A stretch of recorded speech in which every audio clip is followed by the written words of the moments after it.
Eh bien, bonsoir à toutes et à tous. Je pense que nous venons de démarrer. Vous êtes 72 personnes connectées, donc bienvenue à ce webinaire sur la dermoscopie en médecine générale. Donc, vous allez être avec moi et Julien ce soir. Donc, moi, je suis Pauline Squarnec, médecin généraliste en Bretagne et également cadre pédagogique au CHEM, au sein duquel je coordonne les formations, en particulier pour les médecins généralistes. Et donc, Julien Oriot est notre expert du jour. Il est médecin généraliste à Lyon et il se présentera après moi. Pour ceux qui nous découvrent, donc ce webinaire vous est proposé par le CHEM, qui est l'acronyme du Collège des hautes études en médecine. Nous sommes une association qui a été fondée par des médecins généralistes il y a 35 ans. On fête nos 35 ans cette année. Et ces médecins souhaitaient à l'époque proposer de la formation continue, créer un espace scientifique d'échange face à l'absence à ce moment-là de sociétés savantes et d'universités pour la médecine générale qui n'était pas encore devenue une spécialité. Depuis, le CHEM s'est pas mal développé, a intégré toutes les spécialités médicales et aussi les pharmaciens, les podologues, les kinés, les infirmiers, les sages-femmes. Et donc, chaque année, on tente de vous proposer des sujets qui soient pertinents dans la pratique quotidienne. Donc, on est breton, on est basé à Brest, mais on le fait sur toute la France, en présentiel. On propose aussi des classes virtuelles, des e-learning, des ateliers comme l'échographie, les infiltrations et plein d'autres choses. Je voulais aussi vous dire que le CHEM a commencé une école pour les assistants médicaux. Ça fait maintenant, je crois, 3 ans. Donc, une formation que l'on fait en Bretagne, en Normandie et dans les Hauts-de-France. Pour en revenir au sujet de ce soir, donc comme je viens, moi je m'intéresse beaucoup au paladermato. La dermoscopie, ça fait longtemps que j'y pense. J'avais commencé à proposer ces formations-là en 2019. À ce moment-là, je pense que les médecins généralistes n'étaient pas prêts. On faisait des électrocardiogrammes, on faisait plein de choses, mais la dermoscopie, ça paraissait flou, ça paraissait vraiment euh, pas trop complexe pour de la médecine générale. Finalement, les années ont passé, la démographie des dermatologues s'est encore plus complexifiée et peu à peu, on s'y est mis et beaucoup de médecins généralistes on se sont rendu compte que finalement c'était aidant et ça rendait beaucoup de services au quotidien. Et avec un petit peu de formation, finalement, on se dépatouille dans pas mal de choses et c'est ça qu'on voudrait vous faire passer comme message ce soir. Donc pour ça, Julien, si tu veux te présenter. Oui, Et ensuite, je vous expliquerai avant de commencer le topo comment utiliser le chat et comment on va mener notre soirée. bonsoir à tous et à toutes. Je suis le docteur Julien Henriot, je suis médecin généraliste. Je travaille à Lyon et j'ai une activité mixte de médecine générale et de dépistage des cancers de la peau avec une activité libérale et hospitalière. Parfait. Donc, vous avez vu tous, je pense que vous avez un chat sur le côté. Donc, vous pouvez vous poser vos questions quand elles vous viennent à l'esprit au moment où Julien dit des choses qui vous font percuter. Et moi, je les collecte, je les trie et puis on fera une petite pause au début, enfin vers le milieu du topo pour vos questions et on refera bien le tour de tout ça à la fin de la soirée. Donc là, il est 20h37. On terminera aux alentours de 22h pour vous laisser quand même une nuit correcte. Voilà, c'est à peu près tout ce que j'avais à vous dire. Oui, voilà, exact. C'est une bonne question, Sandrine. Il y aura un replay. Le replay vous sera envoyé la semaine prochaine. Donc, si vous avez un endormissement ce soir, vous pouvez regarder le replay et le faire passer aux copains. On y Eh bien, va? je pense qu'on peut commencer. On y va. Ouais. Alors, j'aurais pu te mettre là-dessus, du coup, sur cette belle diapo qui résume tout ce que tu as dit Oui, sur voilà, ça résume. l'association Comme quoi, de... j'ai bien fait mon travail. Je crois que j'ai tout Et dit. voilà, incroyable, tu as dit ça de manière parfaite. Alors, du coup, mes conflits d'intérêts, puisqu'il faut bien vous les montrer, donc du coup, pas de grand-chose qui soit en lien avec le sujet du jour et qui soit pertinent pour le sujet qui nous intéresse. Alors, je vais essayer de répondre à plusieurs questions ce soir. J'espère pouvoir y répondre et vous me direz si vous avez d'autres questions qui vous viennent. Les 3 grandes questions, je pense, qui sont importantes ce soir, c'est finalement, est-ce que c'est si important que ça de faire un dépistage des cancers de la peau? Quel est l'intérêt de la dermoscopie, qui est une nouvelle technique que je rajoute, on va dire, l'éventail de toutes les choses que vous pouvez être amené à faire au cabinet, et l'intérêt de la télédermatologie qui est quelque chose qui se développe de plus en plus. On va déjà commencer par le faire, par discuter de est-ce que c'est utile finalement de faire un dépistage des cancers de la peau. Vous avez tout en bas à chaque fois les références qui sont utilisées si vous voulez aller cliquer d'un peu plus près. Alors les cancers de la peau, c'est extrêmement fréquent, c'est 80 000 cas par an en France, donc c'est grosse volumétrie. 3 grands cancers principaux qui sont le mélanome, le carcinome épidermoïde et le carcinome basocellulaire. Quand je dis épidermoïde, c'est le spinocellulaire, hein, c'est la même chose, c'est juste la dénomination internationale, on va dire, et française. Fort heureusement, le mélanome ne représente que 10% des cancers de la peau, le carcinome épidermoïde 20% et le carcinome basocellulaire 70%. Pourquoi est-ce que je vous dis fort heureusement? Parce que le mélanome a un potentiel vital. Il y a une mortalité induite par le mélanome qui est non négligeable, comme nous allons en discuter. Ce qui est le cas aussi pour le carcinome épidermoïde, même si c'est quand même moins fréquent. Par contre, ces 3 cancers vont avoir un potentiel de destruction d'un point de vue fonctionnel et esthétique, étant souvent sur des zones qui sont fortement exposées au soleil, photo-exposées. Ça va surtout être des zones, le dos des mains, le visage, les oreilles, des zones qui sont donc visibles, ou des zones qui vont être très utiles, notamment pour le basal, quand tu s'interne de l'œil, quand on est à côté de l'œil, c'est vrai que ça peut être embêtant. Et même si on est en plein dos, quand on veut faire une exérèse complète, il faut avoir des marges chirurgicales et ça fait des grosses cicatrices. Donc dans tous les cas, il y a ce problème qui est important. Pour rappel, le mélanome, c'est 1800 décès par an en France. Juste pour vous rappeler que le cancer du col de l'utérus fait 1000 décès par an en France. Pour vous donner un point de comparaison avec un cancer qu'on connaît bien et qu'on dépiste assez facilement et habituellement en médecine générale avec le frottis et l'HPV, pour vous donner un ordre d'idée en termes de volumétrie. Le dépistage précoce, finalement, c'est ça qui est la clé de la mortalité. En fait, on le sait parce que dans les années 40, il y avait 40% de survie à 5 ans, alors qu'en 2002, il y avait 92% de survie à 10 ans. Et en 2002, il n'y avait pas encore les immunothérapies. Donc là, la seule différence entre 1940 et 2002, finalement, c'est le fait qu'on dépiste plus tôt les cancers de la peau. Donc c'est ce dépistage plus précoce qui a permis de diminuer cette mortalité. Est-ce que c'est utile? C'est utile, on vient de voir pourquoi, parce que c'est quelque chose de fréquent et potentiellement mortel. Ces patients-là, on les aime bien, hein, c'est nos patients de plus de 60 ans. J'espère qu'ils vont aussi bien que ceux qui sont sur la photo, on va dire. Et quand vous avez un patient de 60 ans qui passe le pas de votre porte, il a une chance sur 62 d'avoir un cancer de la peau.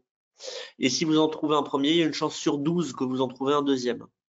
Donc si vous êtes un médecin généraliste qui a une forte cohorte de patients âgés, dites-vous que vous avez une forte possibilité de trouver des cancers de la peau. Fort heureusement, pas toujours des mélanomes, hein, mais on peut trouver quand même des choses qui peuvent être embêtantes, d'où l'intérêt de faire ce dépistage, ou en tout cas ce diagnostic précoce plutôt que le terme de dépistage.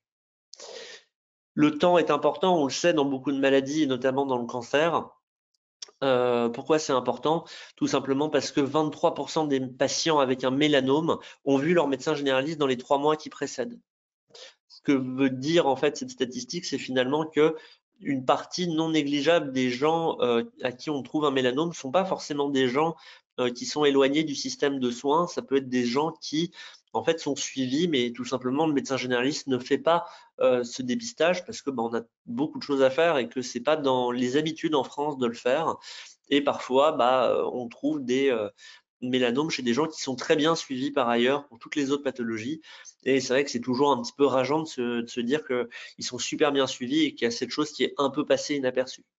Donc, d'où l'intérêt un peu du topo de ce soir pour rajouter un peu cette corde à votre arc. Et le Breslow moyen au diagnostic par les médecins généralistes est de 2 mm. Donc, c'est des mélanomes épais.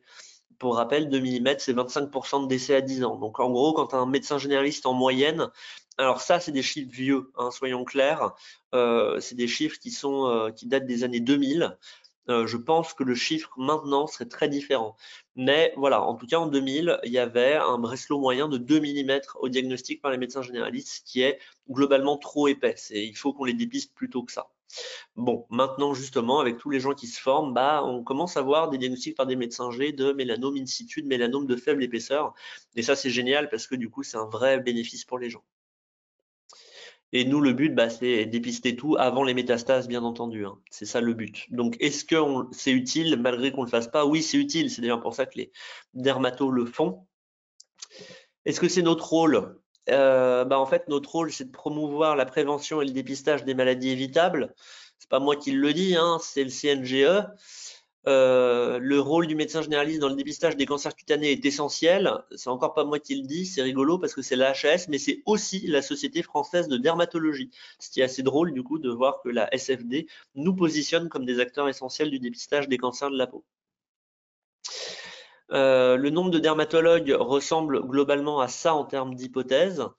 Quand j'ai fait du coup cette formation la première fois vers 2021, on était là. En gros, bon bah en 2030, on sera là. Donc si vous pensiez que c'était compliqué actuellement, attendez 2030, ça va être beaucoup plus drôle encore. Donc globalement, est-ce que c'est notre rôle? Oui, et si on veut être un petit peu joueur, j'aurais tendance à dire, et vous n'aurez pas le choix. C'est-à-dire qu'il y a un moment où si les médecins généralistes n'acquièrent pas une partie de cette compétence, en fait, la flotte de dermatos sera juste pas suffisante, et en fait, bah, si on le fait pas, en gros, personne ne sera en capacité tout simplement de le faire, malheureusement. Est-ce que c'est notre rôle? On peut aussi regarder un peu les pays à côté.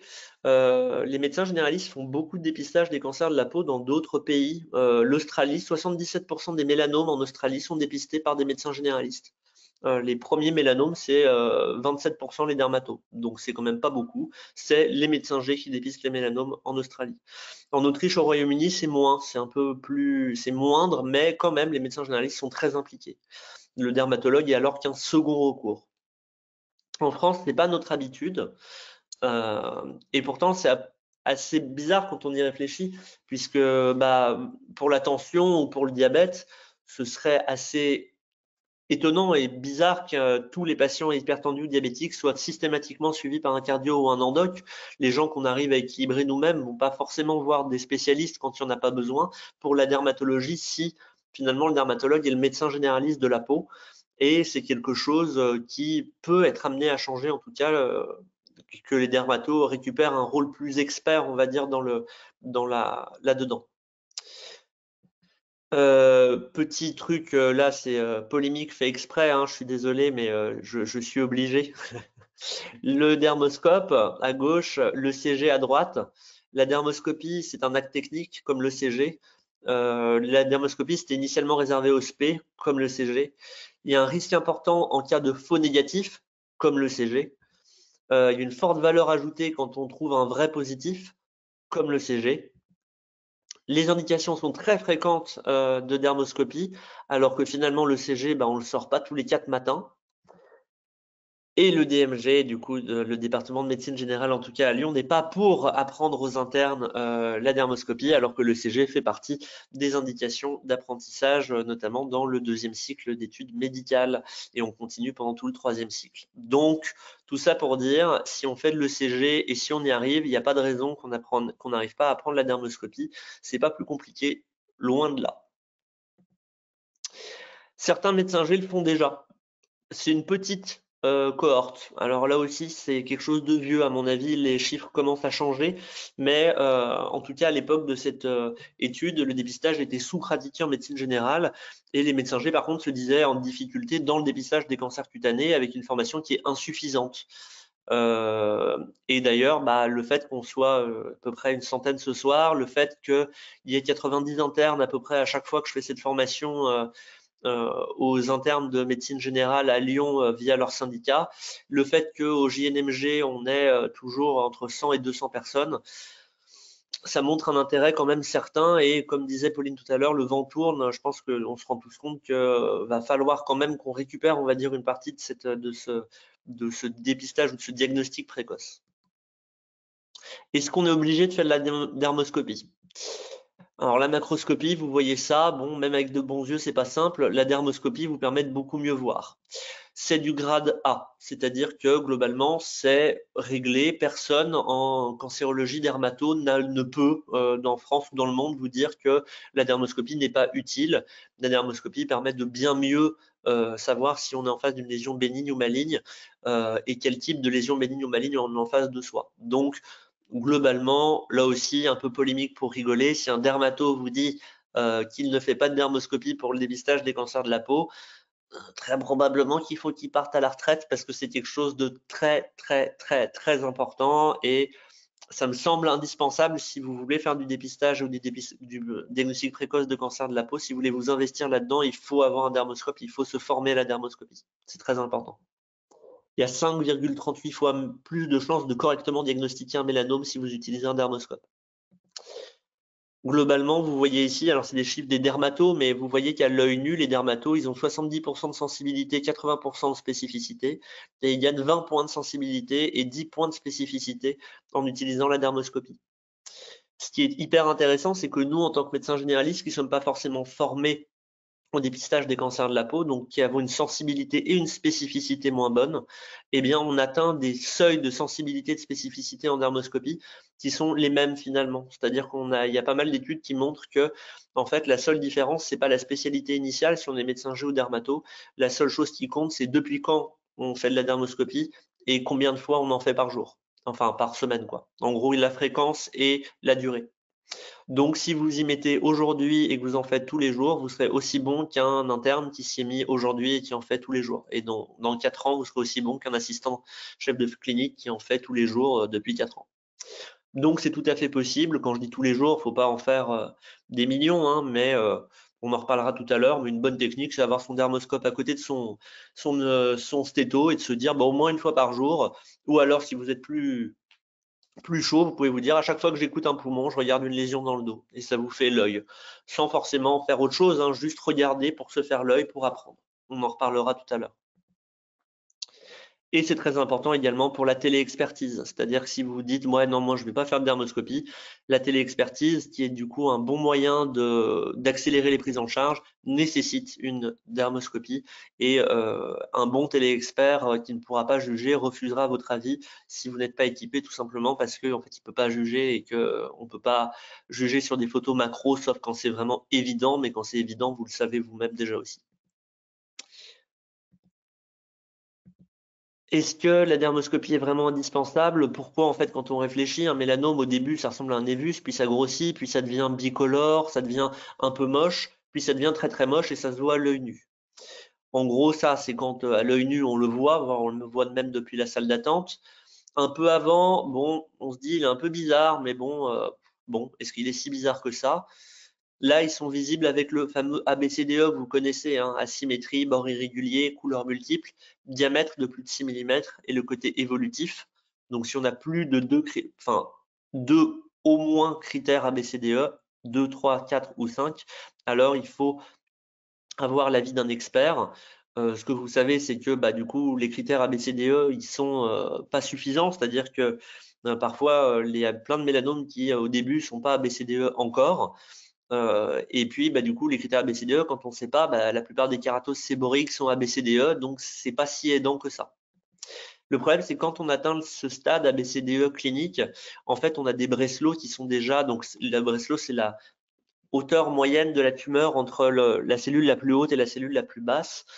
Et du coup, quand on a des Breslow supérieurs à 4 mm, vous voyez qu'on commence déjà à avoir des risques de métastases qui sont importants, avec des taux de survie qui descendent quand même drastiquement, ce qui est difficilement acceptable finalement pour une lésion qui est, quand on y réfléchit, littéralement sur le corps. C'est beaucoup plus simple finalement à diagnostiquer un mélanome qu'on voit littéralement à l'œil nu qu'un cancer de la prostate ou du côlon qui est à l'intérieur. Et pourtant, bien sûr, il y en a plein de mélanomes qu'on loupe, ce qui est normal, hein, mais on se dit quand même que c'est rageant puisque c'est littéralement écrit sur la peau de nos patients. Si on va sur un stade un peu plus tôt finalement dans la vie de ce mélanome, quand on est à plus d'1 millimètre de Breslow, il y a un risque de survie, bénéfice de survie à 10 ans qui est de 91%, donc c'est très bien.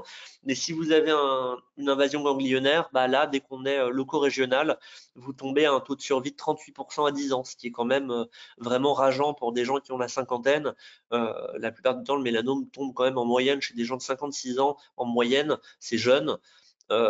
C'est vrai que à 10 ans, ça fait 66 ans, ça fait vraiment des décès très prématurés par rapport à la durée de vie actuelle, l'espérance de vie.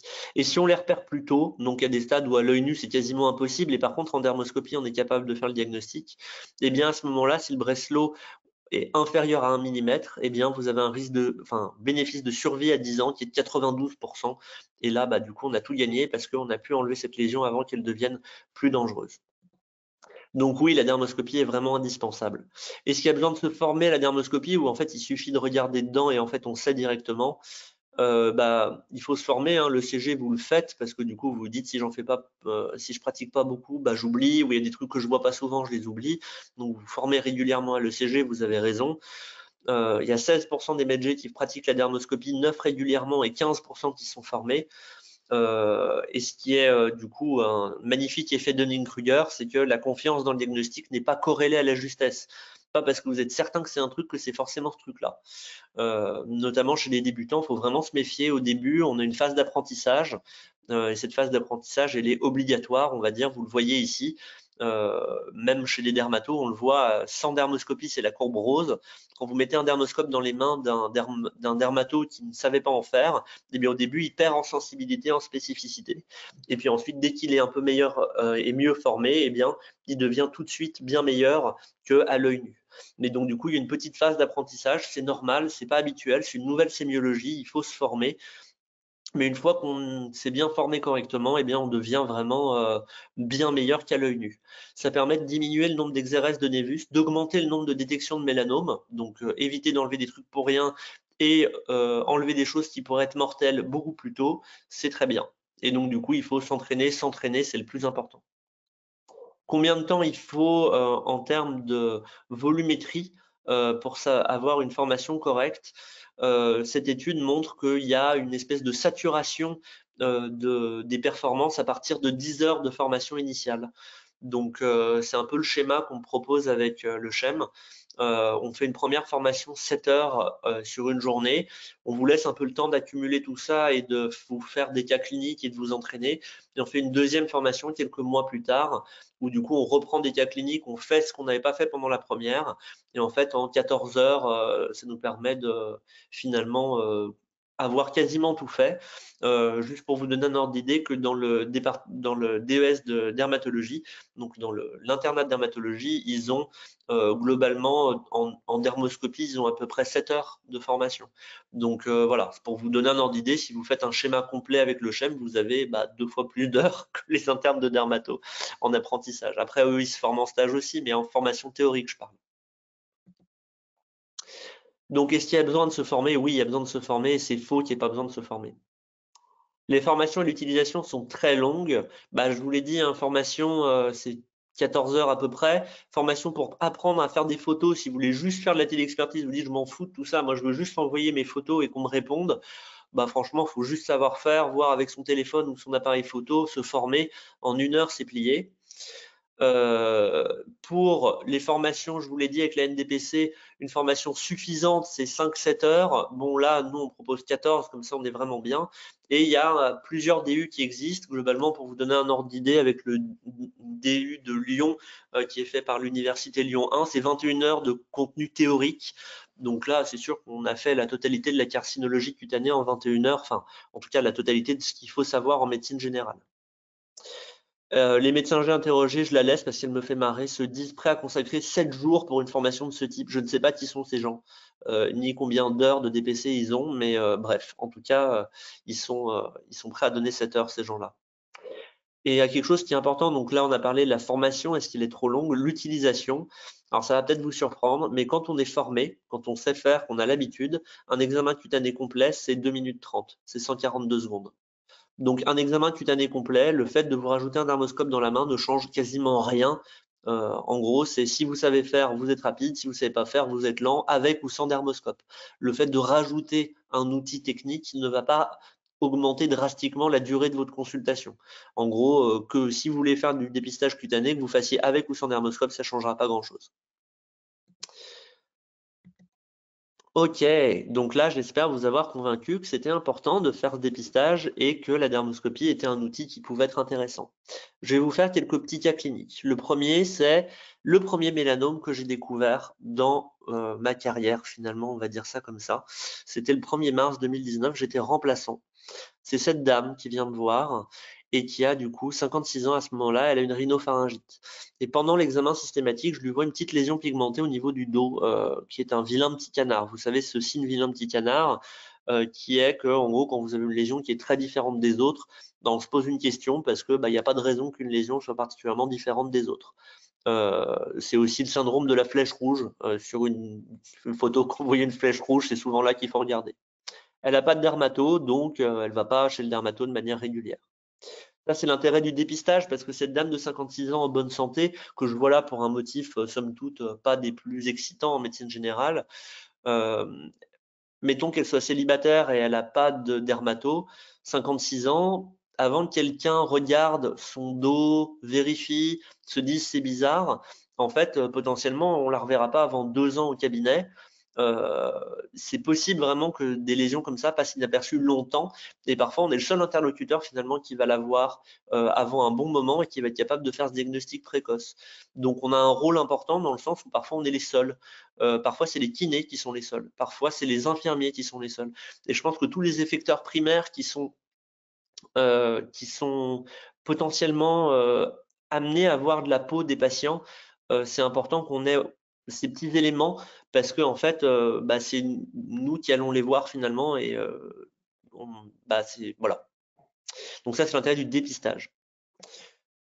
À l'œil nu, alors avec une photo zoomée, bon, on n'y voit pas grand-chose, hein. Bon, c'est pas très joli, hein. Bon, on peut au moins voir que c'est asymétrique. Si on fait un ABCDE, on voit que c'est asymétrique. On voit qu'il y a des bords irréguliers. On voit qu'il y a plusieurs couleurs. Elle fait moins de 6 mm et on ne sait pas depuis combien de temps c'est. Donc, il y a effectivement 3 critères ABCDE. Donc, comme je vous ai dit tout à l'heure, 3 critères, il faut le montrer à quelqu'un. Est-ce que vous allez trouver un dermato autour de chez vous? Peut-être il y a 20 ans. Maintenant, en tout cas, vous dites à un dermato, j'ai une lésion ABCDE positive. Il va vous dire, oui, bah, t'es gentil. Mais c'est très difficile finalement d'avoir un accès à un dermato et on se dit que si on envoie toutes les lésions ABCDE positives, on n'est pas rendu finalement. Donc est-ce que c'est un mélanome? On ne sait pas bien. On fait une dermoscopie, déjà on y voit plus clair, on voit beaucoup d'autres choses, vous voyez, c'est beaucoup plus précis, il y a beaucoup plus d'informations sur cette image. Alors je ne vais pas tout vous faire, hein, c'est pas le but, mais c'est une lésion pigmentée, elle est en zone classique, il y a du réseau, ce qui signe une lésion mélanocytaire, donc c'est soit un névus, soit un mélanome. Vous regardez, il y a 2 types de réseaux. Vous avez un réseau normal en haut à droite, par exemple, et un réseau anormal totalement au pôle supérieur, un tout petit peu avant, à 11 heures. Vous avez un réseau qui est différent. Vous avez également une tache sans structure au centre. Toutes ces informations-là sont intéressantes. On sait que c'est asymétrique, on l'avait déjà vu. Il y a une destruction architecturale qui est modérée. On se dit que c'est déjà un petit peu détruit par endroits. On se dit que ça a l'air d'être remanié. Il y a plusieurs couleurs, du noir, du marron foncé, du marron clair. Il existe des algorithmes, Cache par exemple, qui est un algorithme qui retrouve 8. Et 8, c'est le cut-off du mélanome. Donc on se dit, oui, là, ça nous conforte dans le diagnostic potentiel du mélanome. Ça, c'est l'intérêt de la dermoscopie. Comme vous le voyez, on y voit mieux qu'à l'œil nu. Ensuite, 1er mars, je demande un avis, donc en téléexpertise. Le professeur Dalle me répond en 48 heures et il me dit oui, je vais voir ta patiente, j'ai un doute. Il l'opère le 13-03. On a la réponse le 26-03 où il nous retrouve un mélanome de type SSM de Breslow 0,35, ce qui est quand même déjà un Breslow, c'est fin, c'est un mélanome fin, mais qui commençait déjà, c'est pas un 0,1 non plus, hein, ça commençait à un tout petit peu être en profondeur, pas beaucoup, mais un tout petit peu. Il n'y avait pas d'autres critères de mauvais pronostic, pas d'ulcération, de mitose ou de régression. La patiente a eu une annonce le 1er avril 2019 Et la reprise a été faite de manière un peu plus tardive, le 30 avril 2019, et c'était moins grave finalement. L'important, c'était surtout l'exérèse initiale. Et là, on parlait du temps tout à l'heure, il y a eu 12 jours entre le diagnostic et l'exérèse. Et ça, on sait que c'est prouvé que dans les stades 1, on a un bénéfice en mortalité quand on les enlève de manière précoce. Donc cette dame, on sait, c'est globalement assez bien étayé dans la littérature, que cette dame a eu un bénéfice en mortalité en ayant un diagnostic précoce. Pour vous donner un ordre d'idée, à ce stade, elle a environ 92% de survie à 10 ans. Et si on avait laissé tout ça évoluer 2 ans, alors bien sûr, hein, on ne sait jamais exactement comment les choses évoluent, mais si on doit faire une moyenne, globalement, son taux de survie à 10 ans serait descendu à 75%.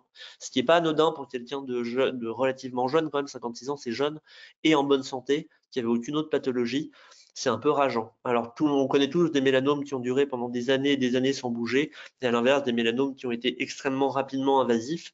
Voilà, donc quand je vous donne ces ordres de grandeur, c'est des moyennes, bien sûr que ce n'était pas prévisible pour cette dame en particulier, mais ça vous donne des ordres d'idées. Là, c'est l'intérêt de la téléexpertise et du dépistage. Un deuxième exemple très rapide, ça c'est sur Signal, c'est un peu comme WhatsApp. Au cabinet, on a une des remplaçantes qui dit bah ça c'est un jeune de 16 ans, il a un truc au niveau de l'épaule, c'est apparu brutalement, c'est pas très joli, qu'est-ce que t'en penses? Moi je dis bah ouais c'est pas très joli, attends je vais venir dans ton cabinet si le patient est encore là.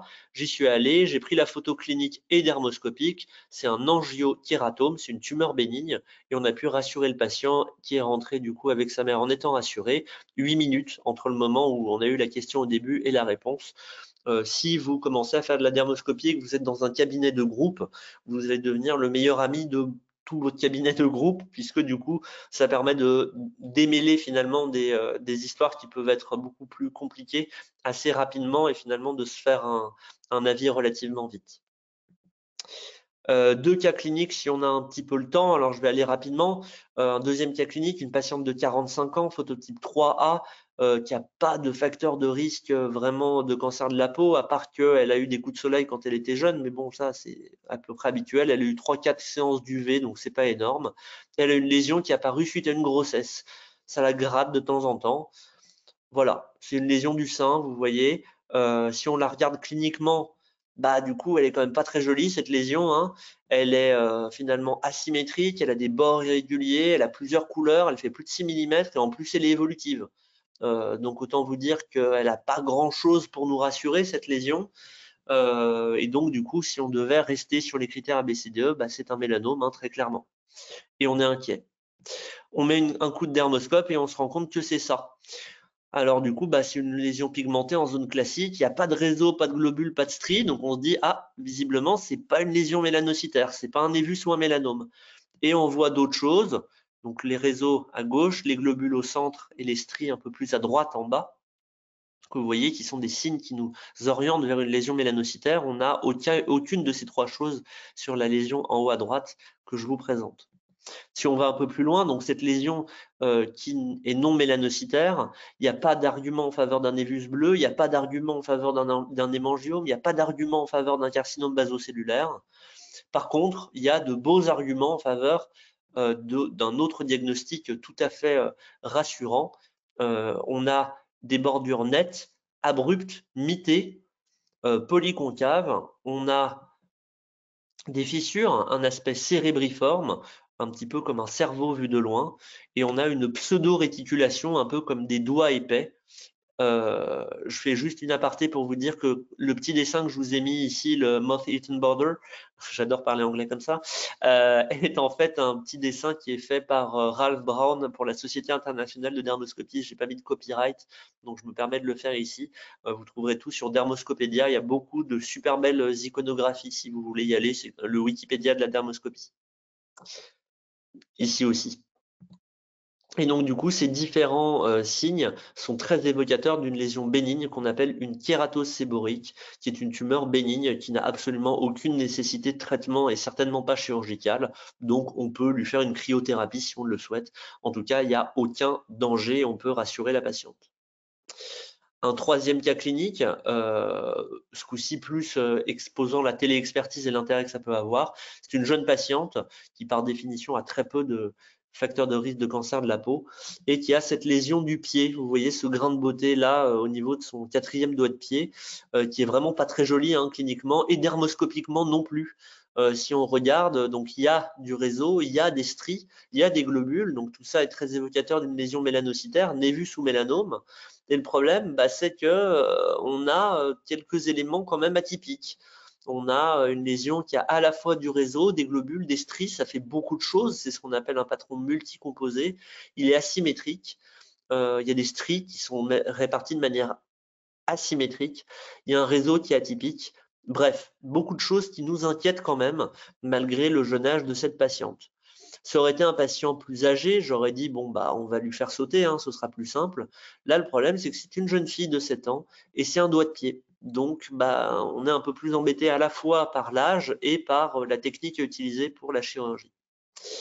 Donc on demande à un expert dans le domaine.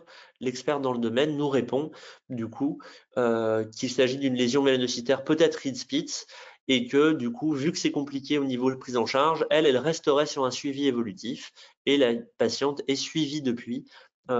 Et donc du coup, ça nous a permis de prendre une décision de surveillance conjointement avec la maman et du coup d'avoir l'avis d'un expert qui a pu juger de manière facile sans être obligé de voir le patient en face, tout simplement parce qu'il avait des images qui lui permettaient de le faire. Et je propose un premier fourneau de questions si vous avez des petites questions à poser.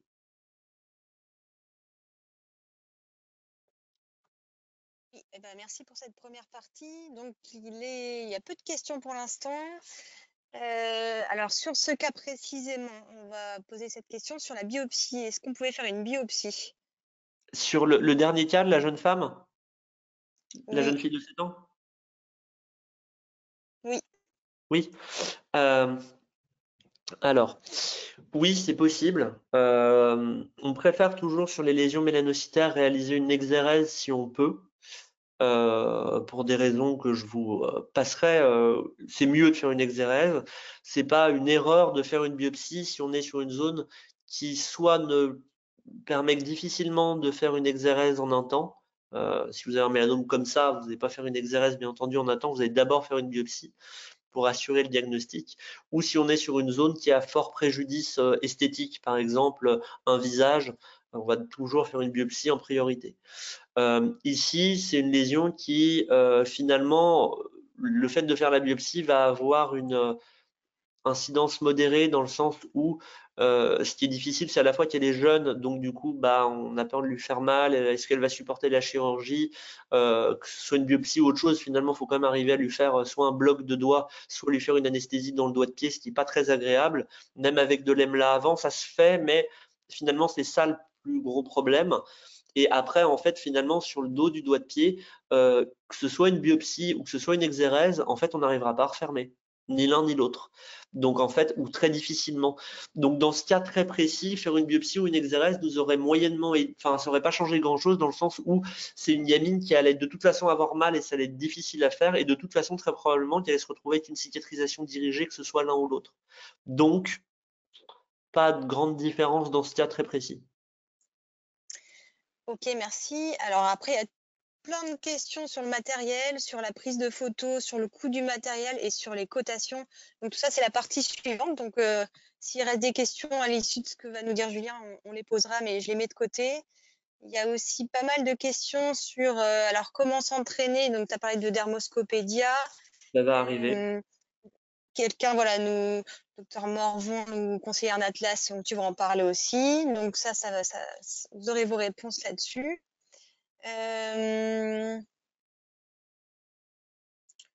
Voilà, il y avait aussi des questions, mais je pense que ce sera un sujet sur la toute fin, ça, sur la place des paramédicaux. Je propose de finir, d'en parler plutôt à la fin aussi. Donc sur les cas cliniques spécifiquement, je pense que je vais lire en même temps. Alors si, peut-être cette question quand même, avant de continuer. L'utilité du dermoscope en dehors de la cancéro. Alors moi, j'ai une appétence particulière pour le côté dermatocancéreux, mais effectivement, la dermoscopie fait beaucoup d'autres choses. C'est le diagnostic, c'est le gold standard, enfin, aussi le gold standard finalement dans le diagnostic de la gale, qui permet quand même de beaucoup aider de ce côté-là. C'est également utilisé en trichoscopie si vous voulez, vous faites du cheveu. Enfin, je sais pas s'il y a des gens qui aiment bien ça, ou pour le psy, c'est intéressant quand il y a une alopécie ou ce genre de choses, c'est aussi très aidant pour savoir si quel type d'alopécie c'est et pouvoir s'orienter. C'est aussi utile dans le pso, l'eczéma, le lichen, toutes les pathologies inflammatoires. Ça peut nous aider, même si c'est très compliqué. Autant la cancéro, je vais pas dire c'est simple, mais c'est plus facile à apprendre. Finalement, en gros, en dermoscopie, c'est une espèce de finalement de presque histologie. Donc, si l'histologie est très différente, la dermoscopie sera très différente. Et la plupart du temps, si vous avez déjà vu des résultats de biopsie de pso ou d'eczéma, souvent c'est pas très net. On ne dit pas c'est un pso ou un eczéma, on dit c'est compatible avec, mais selon la clinique. Et en fait, finalement, la dermoscopie est un peu pareil, c'est-à-dire qu'on a des arguments qui nous orientent un petit peu, mais c'est pas aussi net qu'en cancérologie cutanée. Par contre, dans les choses qui sont ultra nettes, effectivement, les ectoparasitoses et notamment la gale est quand même hyper, les poux aussi, bien sûr. Les poux, oui, c'est un truc tout bête, hein, mais les poux, ça nous permet avec maintenant la dermoscopie avec de l'UV à l'intérieur, il y a certains dermoscopes qui font ça. On peut même savoir si les poux sont encore en vie ou pas. Avec le côté UV, c'est une publique qui vient de sortir. Donc oui, il y a du hors cancéro qui existe, oui.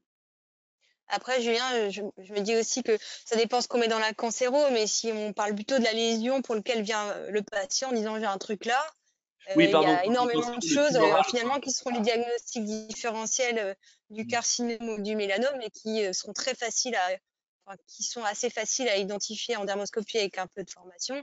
Et peut-être que c'est ça aussi que vous sous-entendez, une kératocéboïque, un angiome, tu en as parlé tout à l'heure, un histiocytofibrome, tout ça, c'est voilà, est-ce que c'est dans la cancéro ou pas, selon votre question, mais ce sont des choses que vous verrez très fréquemment au dermoscope et pour lesquelles vous serez sûr, pour le coup. Oui, je m'excuse sur la manière de le dire. C'était vraiment ce que je voulais dire, c'était le côté tumoral où la dermoscopie en fait Voilà, c'est a ça. commencé initialement, c'était le tumoral, quoi. Mais depuis, il y a d'autres indications Oui, non oui. tumorales qui sont apparues. Mm, mm. Tout à fait. Alors, est-ce qu'on va développer les signes du mélanome au dermoscope? Ce soir, non, pas plus que ce qu'il vient de faire parce que c'est vraiment une introduction. Justement, pour ensuite avoir vraiment les signes malignité versus bénignité des lésions mélanocytaires, ce sera vraiment la formation qu'il faudra faire. On ne pourra pas faire ça en 1 heure et demie, 2 heures. En fait, le problème, c'est que littéralement, si je dois, en gros, pour répondre, c'est pas qu'on veut pas le faire, hein, mais c'est que si je vous présente les signes du mélanome, ça veut dire qu'il faut que vous puissiez voir ce qu'est une lésion mélanocytaire. Si vous voulez voir ce que c'est une lésion mélanocytaire, ça veut dire qu'il faut que je vous explique tous les signes cliniques un par un. Et en fait, dans la formation, juste cette partie-là, finalement, elle fait quasiment 2 heures. Donc juste ça, sans parler du reste. Donc c'est juste, ça ne tiendra juste pas, en fait. Oui. Alors, je continue avec quelques petites questions quand même qui font partie de la première partie. Quid de la nécessité lors d'un bilan dermato de voir le patient entièrement déshabillé pour voir les localisations cachées et donc du temps imparti chronophage lorsque le patient vient initialement pour autre chose. Alors là, Alors, quelle est c'est ton astuce, toi, pour trier, te pour moi, dépatouiller avec ça? Pour moi, c'est deux sujets enfin, connexes, mais pas tout à fait se recoupant, pas tout à fait. Est-ce que quand on fait un dépistage cutané, il faut tout voir? Oui. Il faut au moins voir le patient en sous-vêtements. Euh, Théoriquement, il faut tout voir. C'est-à-dire qu'il faut regarder même entre les fesses, parce que des mélanomes anaux, ça existe. Théoriquement, il faut regarder au niveau vaginal. Théoriquement, il faut regarder les muqueuses buccales, les oreilles, tout. Dans la réalité, on va pas se voiler la face. On sait que en dermatologie, il y a des zones où les dermatologues et les gens qui font du dépistage cutané regardent moins parce que c'est des zones qui sont plus complexes d'accès. Les pieds, toujours, on regarde, les jambes, les bras, les ongles, les mains, toujours, le visage, toujours, le dos, tout ça, toujours. Les seins, facile. On va dire que c'est habituel. Les femmes ont souvent l'habitude finalement avec les examens de prévention, donc c'est plutôt bien accepté. Les fesses, en soulevant un petit peu les sous-vêtements, on arrive aussi. Question, est-ce qu'on regarde systématiquement les organes génitaux externes, féminins et masculins? Ça dépend un peu des praticiens. Deuxième zone un peu compliquée aussi, le cuir chevelu. Pour les gens qui sont chauves, bien entendu, on va le regarder. Pour les gens qui ont une énorme tignasse, pareil, on est censé le faire. Là, c'est plus une difficulté d'ordre technique, on va dire. Théoriquement, il faut tout faire. Voilà, théoriquement, il faut tout faire. Et maintenant, pour répondre à la deuxième question de quid du côté chronophage, c'est pas plus long de faire un examen cutané complet que de faire un examen cutané moins les jambes ou moins les pieds. Hein. Ça, c'est comme je vous l'ai dit, c'est 142 secondes au total, donc c'est pas le problème. Le problème, c'est le déshabillage, qui est long, surtout chez les patients âgés, surtout en hiver. Voilà, ça c'est le vrai problème finalement. Et moi, on va dire que à titre personnel, après c'est ma pratique et je veux pas, comment dire, chacun sa pratique de manière un peu différente, mais moi, je ne me vois pas faire une consultation si quelqu'un vient en disant ah bah oui, j'ai mon renouvellement d'antihypertenseur, ah au fait et aussi j'ai pas le moral, ah au fait il faut que j'arrête de fumer et vous pouvez pas me donner un truc pour dormir. Bah, il y a un moment, je leur dis, oh, on va faire ce qu'on peut aujourd'hui, mais on va se revoir parce que le sujet du moral, il est important. On va se revoir pour ceci, pour cela. Et c'est un peu comme ça que je vérifie, je vois aussi le côté dermato. Si j'ai la suspicion d'un bilan petit canard maintenant, je regarde et je jette un œil dessus, mais c'est pas la raison de la consultation. Je vais pas faire un examen cutané complet pendant. Par contre, si je vois qu'il a des gros facteurs de risque de cancer de la peau, ou qu'il a beaucoup de grains de beauté pas beaux, ou que le patient veut un examen cutané complet, à ce moment-là, je reprends un rendez-vous et du coup, j'isole ce sujet de consultation qui est relativement important en soi pour moi. Après, c'est ma pratique, il y en a qui mêlent ça, mais j'ai l'impression que beaucoup de gens qui font ça ne le font pas en même temps que le reste. Ou alors ils reconvoquent les gens, ou alors ils font l'urgence, quoi, on va dire. Le vilain petit canard, et puis par contre, il dit si on veut qu'on regarde tout le reste, voilà, vous revenez. Alors, on va faire une dernière question avant de continuer. Je ne sais pas si tu vas avoir une réponse, mais en tout cas, c'est un débat. Comment trouver son expert référent en téléexpertise? Bah, ça dépend de votre solution de téléexpertise, ça dépend de l'endroit où vous êtes.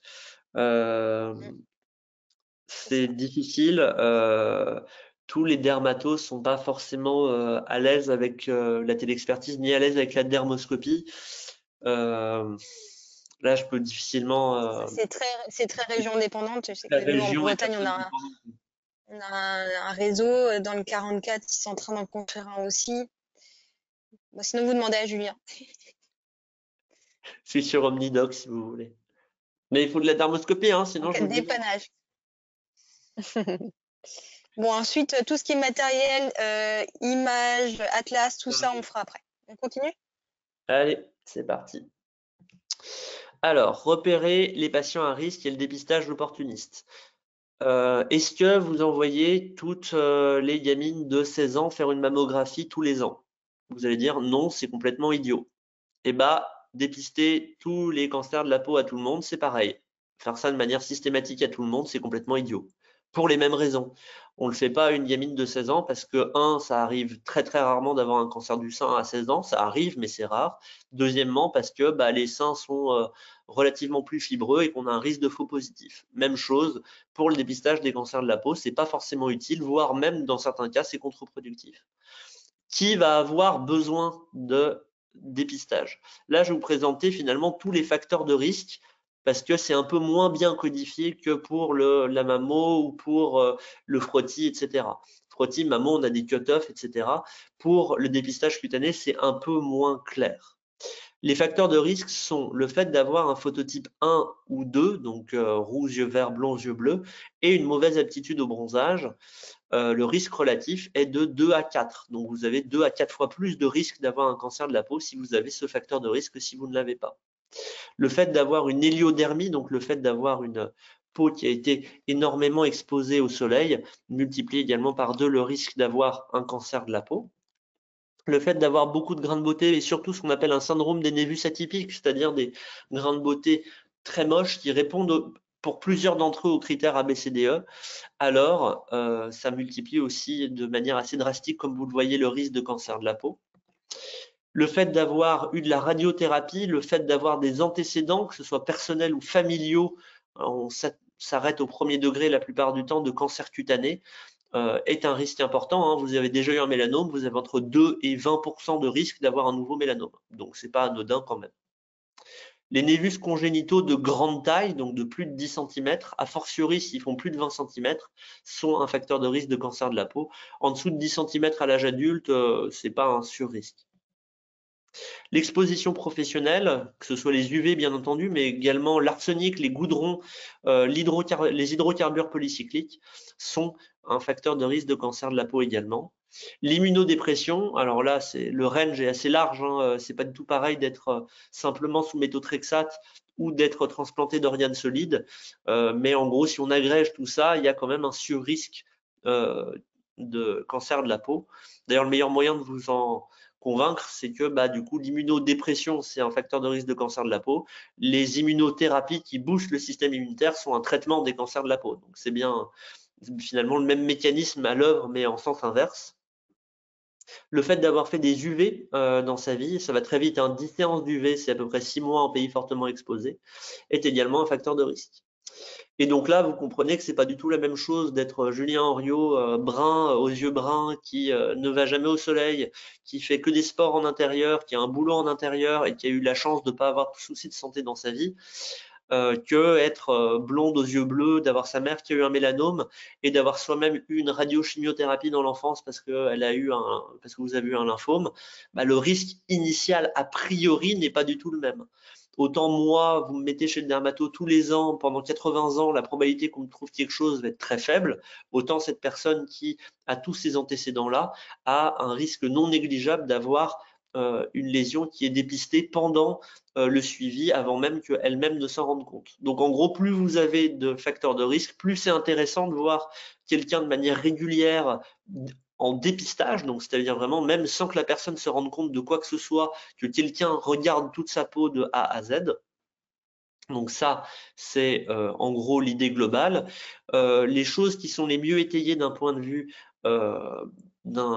littérature, c'est finalement les gens qui ont eu un antécédent personnel ou familial au premier degré de mélanome.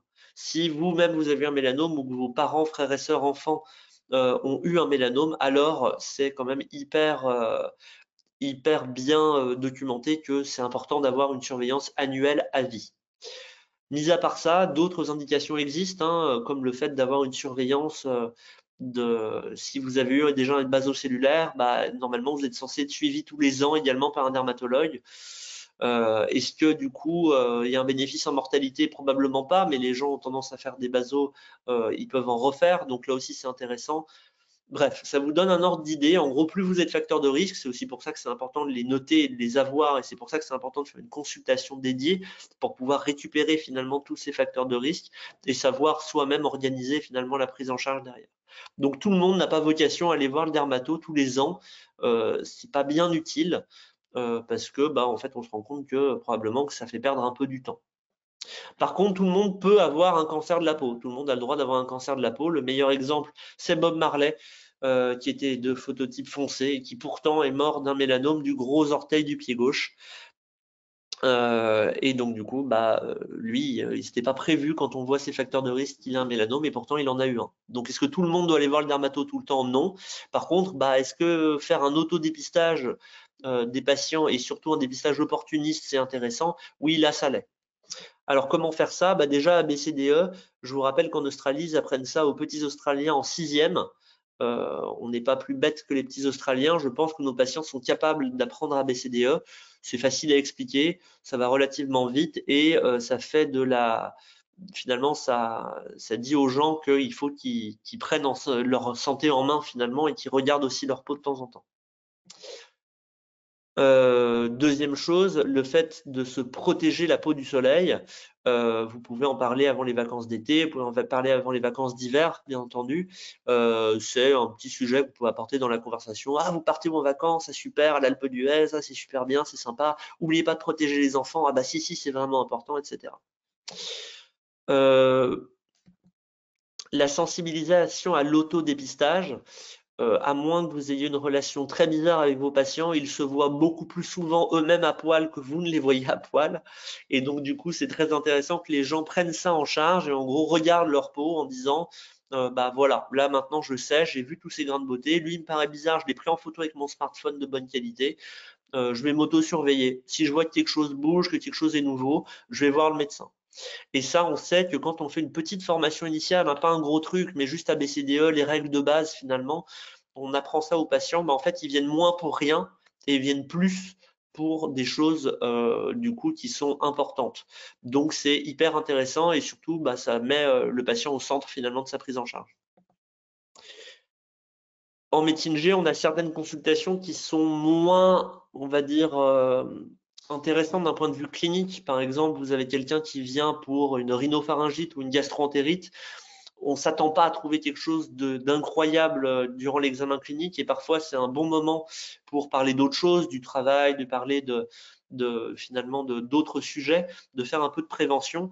Ça peut être intéressant dans ce cas-là de dire vous avez une gastro visiblement, bon écoutez, mettez-vous en sous-vêtements, vous lui palpez le ventre et au passage vous regardez qu'il n'y ait pas un vilain petit canard. Ça vous permet de repérer la grande lésion, le truc qui va tuer le patient rapidement. Si vous ne voyez pas de grandes lésions qui vous paraissent douteuses, alors bon, on a un peu de temps devant nous. Le patient s'est rendu compte que vous étiez capable de faire ça. Il se dit ah ouais, il a la petite loupe comme le dermato. Ça vous donne un boost de légitimité devant le patient. Il vous dit vous pouvez regarder les autres et vous dites ah attendez, là moi je regardais juste, il n'y a rien de dangereux. Maintenant si vous voulez qu'on regarde tout en détail, je vous laisserai revenir et qu'on fasse une consultation dédiée pour ça. Je vous rappelle les petites choses que vous pouvez faire en consultation, même finalement sans dermoscope. Toute lésion nouvelle qui se modifie, le vilain petit canard, une plaie, un bouton ou une croûte qui ne va pas cicatriser ou disparaître en plus d'un mois ou deux, doit être montré à un professionnel de santé qualifié. Ça paraît bête, hein, mais le nombre de gens qui ont un carcinome basocellulaire et qui disent ah ouais, c'est un bouton de moustique qui passe pas depuis 2 ans. Et on dit mais c'est souvent vous avez des boutons de moustique qui passent pas depuis 2 ans. Ils disent bah non, et en fait les gens tiltent pas forcément. Et souvent ils inventent finalement des histoires a posteriori. Donc n'hésitez pas à leur apprendre ces petites choses-là et vous-même à vous les appliquer. Hein. Si quelqu'un vous dit qu'il a une plaie qui cicatrise pas en plus d'un mois ou deux sans raison évidente, c'est quand même qu'il faut se méfier. Donc maintenant qu'on a dit comment on pouvait s'organiser un petit peu, on va voir un peu le matériel. Les dermoscopes, c'est finalement un outil d'optique qui est très très large. On a des dermoscopes pas chers du tout et enfin pas chers du tout, tout est relatif, mais pas chers, et des dermoscopes qui sont extrêmement chers puisque ça va en gros de 2 à 300 à 20 000 euros. Il faut compter, alors j'ai mis 800, en vrai maintenant avec l'inflation c'est plus 900 ou 1000 euros pour un matériel de qualité, ce qui est un peu moins qu'un électrocardiogramme hein, si vous y réfléchissez bien. N'hésitez pas à demander à des confrères, c'est le syndrome de la raquette de tennis. Vous vous mettez au tennis, vous dites je vais acheter la première raquette chez mon distributeur de raquettes, le plus proche, un magasin de sport, vous achetez un truc tout nul, vous commencez, vous êtes très vite limité, vous vous rendez compte que le cordage est nul, ça vous embête, vous vous mettez à faire plus de tennis, vous dites oh faut que j'achète une deuxième raquette, 6 mois après vous achetez une deuxième raquette et la première vous n'arrivez même pas à la revendre sur le bon coin, donc elle finit au placard. Le dermoscope c'est pareil, les gens qui s'y mettent de manière régulière, s'ils n'ont pas mis assez dans le premier dermoscope, garantie, au bout de 6 mois ou 1 an, ils en achètent un deuxième et en fait, ça a juste été le premier dermoscope qui finalement va finir dans un tiroir et ça sert à rien. Donc, si vous décidez à en faire, prenez un matériel qui va vous durer dans le temps. Prenez pas Anne Gresset-Chaussade du Kesako du Dermato dit prenez pas des dermoscopes Fisher-Price, mais c'est un peu ça finalement l'idée. Le dermoscope, vous le voyez, certains sont connectés directement, mais la plupart sont finalement juste un outil d'optique dans lequel on regarde un peu comme on regarde dans un otoscope. Si vous voulez prendre une photo, il faut un appareil photo. Donc les appareils photo numériques, là il y a tous les prix, ça peut être votre smartphone, ça peut être un appareil photo numérique, et il va se poser la question de comment on prend la photo. Est-ce qu'on pose l'appareil dessus? Est-ce qu'on utilise une bague magnétique? Est-ce qu'on utilise un truc qui se visse? Plein de possibilités existent et c'est mieux d'y penser avant de faire son achat, tout simplement parce que certains dispositifs sont faits pour et donc du coup vous permettent de vous aider pour la prise de photos. C'est bien d'y penser avant pour vous éviter d'acheter un truc et dire ah zut ça va moins bien avec mon téléphone ou avec l'appareil photo que j'avais choisi. C'est bien de penser à ces deux choses là.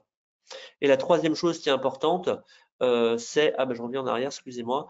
La troisième chose qui est importante c'est l'ordinateur finalement, puisque vous n'allez pas garder vos photos dans votre téléphone, les photos des enfants, un mélanome, les enfants, c'est un peu bizarre. Donc souvent, ce qu'il va falloir faire, c'est enlever les photos et les mettre sur votre ordinateur. Alors, où est-ce que vous allez les mettre? Est-ce que vous les mettez dans un logiciel dédié? Est-ce que vous les mettez sur votre ordinateur? Comment est-ce que vous passez les photos de l'appareil photo sur l'ordinateur? Est-ce que c'est avec un Wi-Fi? Est-ce que c'est avec un câble? Toutes ces choses, finalement, sont hautement personnelles et dépendent de ce que vous avez déjà acheté comme matériel.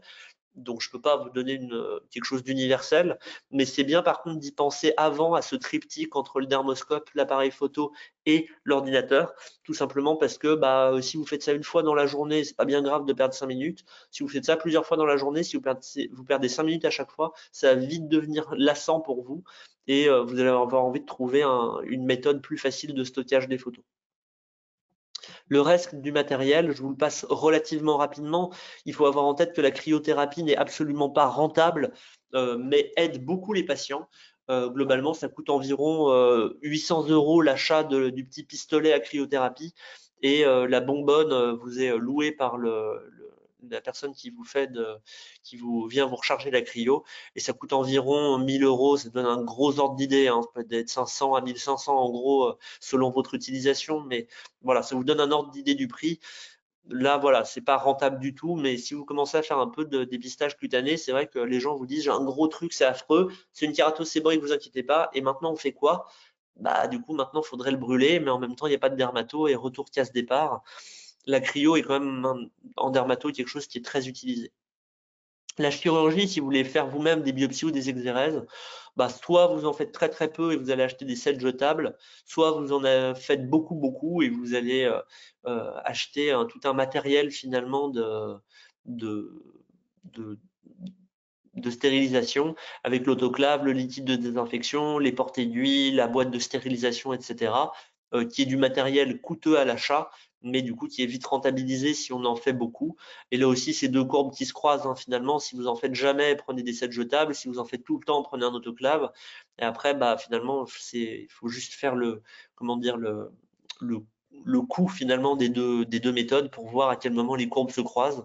Je pense que si vous en faites plus de 2 ou 3 par semaine, un autoclave va vite être rentabilisé à mon avis. Je vous ai mis un petit peu tout le matériel qu'il fallait avoir pour pouvoir faire tout ça.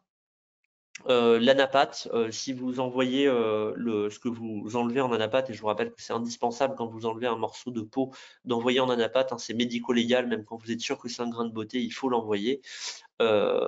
Les anapathes seront ravis de vous donner des pots, vous donner des sachets, vous donner les bons d'anapathes, tout simplement parce que du coup derrière ils sont contents de réaliser l'examen. Je vous demande juste une chose, c'est il y a des anapathes qui savent faire de la peau, d'autres qui en font moins. Essayez de demander aux dermatos du coin avec qui ils travaillent pour bosser avec les mêmes. Et deuxièmement, le pot d'anapathe, c'est bien, une fois que c'est dedans, ça peut traîner un peu, il n'y a pas de souci, hein. Une fois que c'est fixé dans le formol, ça peut attendre. Vous pouvez demander, mettons à l'anapathe, est-ce qu'il y a un coursier qui peut venir chez moi récupérer le matériel? C'est mieux de le faire comme ça plutôt que de faire passer par la poste ou par le patient, tout simplement parce que du coup, derrière la poste ou le patient, si ça se perd, vous êtes bien embêté d'un point de vue médico-légal, alors que si c'est fait par le coursier du laboratoire, ils ont bien l'habitude. La téléexpertise, alors à Lyon, on a MyHCL Pro, hein, qui est donc fait par les Hospices civils de Lyon. Le CISRA, par exemple, qui est aussi un dispositif en Rhône-Alpes, hein, je ne sais plus CIS ce que je veux dire, mais ERAS pour Rhône-Alpes. MyHCL Pro, donc autour de Lyon, c'est pour les Hospices civils de Lyon. CISRA, c'est pour Rhône-Alpes, et à ce moment-là, vous avez le Centre Léon Bérard, dont c'est moi qui fais les demandes pour les réponses pour les médecins généralistes. Vous allez me dire, oui, mais qu'est-ce qu'on fait si on est dans une autre région? Est-ce que votre région, le centre hospitalier universitaire, le CHU ou le CH s'est mis à faire de la téléexpertise? Est-ce que les dermatos du coin se sont mis à faire de la téléexpertise? Ça, je ne connais pas toutes les régions de France. Il faut voir avec les gens autour de vous. Omnidoc est une solution privée mais gratuite pour les utilisateurs particuliers comme nous, et qui permettent de soit demander à votre dermato du coin s'il est dessus, soit de demander au panel Omnidoc, ou alors là, ça envoie votre demande à tous les dermatos en fait qui sont sur le panel, et c'est au premier qui répond. Donc c'est souvent Anne Gresset-Chaussette du Quesaco du dermato qui va vous répondre. Là aussi, elle va vous demander une dermoscopie si c'est une lésion pigmentée. La cotation, je vous rappelle que vous êtes payé pour demander l'avis, c'est la cotation RQD, et les gens sont payés pour vous répondre, c'est la cotation TE2 à hauteur de 20 €. Vous allez me dire pourquoi? Pour plusieurs raisons. Un, parce que du coup, il faut passer par des logiciels sécurisés et pas par des mails ou des SMS parce que c'est pas du tout sécurisé. Deux, parce que comme ça assainit la relation avec les professionnels de santé avec qui on bosse. Vous envoyez pas au dermato qui est bien gentil de vous répondre. C'est une partie de son boulot, il est rémunéré pour. C'est une partie de votre boulot de faire une demande d'avis correcte et vous êtes payé pour 10 € pour faire une demande d'avis correcte et pas juste 4 conduites à tenir, on va dire. Troisièmement, pour d'un point de vue médico-légal, en fait, tout bêtement, si un jour vous m'envoyez une photo que je vous réponds par SMS et qu'en réalité je me suis trompé, je vous souhaite bonne chance pour retrouver le SMS 10 ans plus tard. Tandis que si c'est dans le dossier médical, eh bien vous avez une trace de cette interaction comme avec n'importe quel courrier de n'importe quel spécialiste. Et donc cette téléexpertise nécessite bien entendu l'utilisation de la dermoscopie qui est indispensable. La formation, donc bien sûr, il y a la formation DPC, dont je vous en ai parlé. Avec le CHEM, on en fait plusieurs. Hein. Il y a le niveau 1, il y a le niveau 2. Il y a aussi d'autres formations qui sont faites par d'autres professionnels de santé dans d'autres régions avec le CHEM. On a fait un e-learning où c'est quasiment, enfin, c'est toute la formation qu'on fait en fait en présentiel, mais du coup là on l'a fait en e-learning. Bref, il y a pas mal de formations DPC qui existent. Il y a un DU, le DU dépistage du mélanome, des cancers de la peau en médecine générale et médecine du travail. C'est vraiment de la cancérodermato, c'est l'université Lyon 1 qui fait ça. Il y a un deuxième DU qui vient d'être monté à Lille. Je laisserai Pauline en parler si elle veut à la fin pour expliquer un peu à quoi ça correspond. Il y a des groupes Facebook qui existent plus pour montrer des cas d'intérêt. C'est le cas de Dermatoscopie, qui est le site internet de la Société internationale de dermoscopie, ou l'Association des médecins généralistes dermoscopistes français, dont vous avez le QR code en bas à droite. Alors attention, c'est pas de la téléexpertise. Hein. Si vous faites passer une demande de téléexpertise, je refuserai.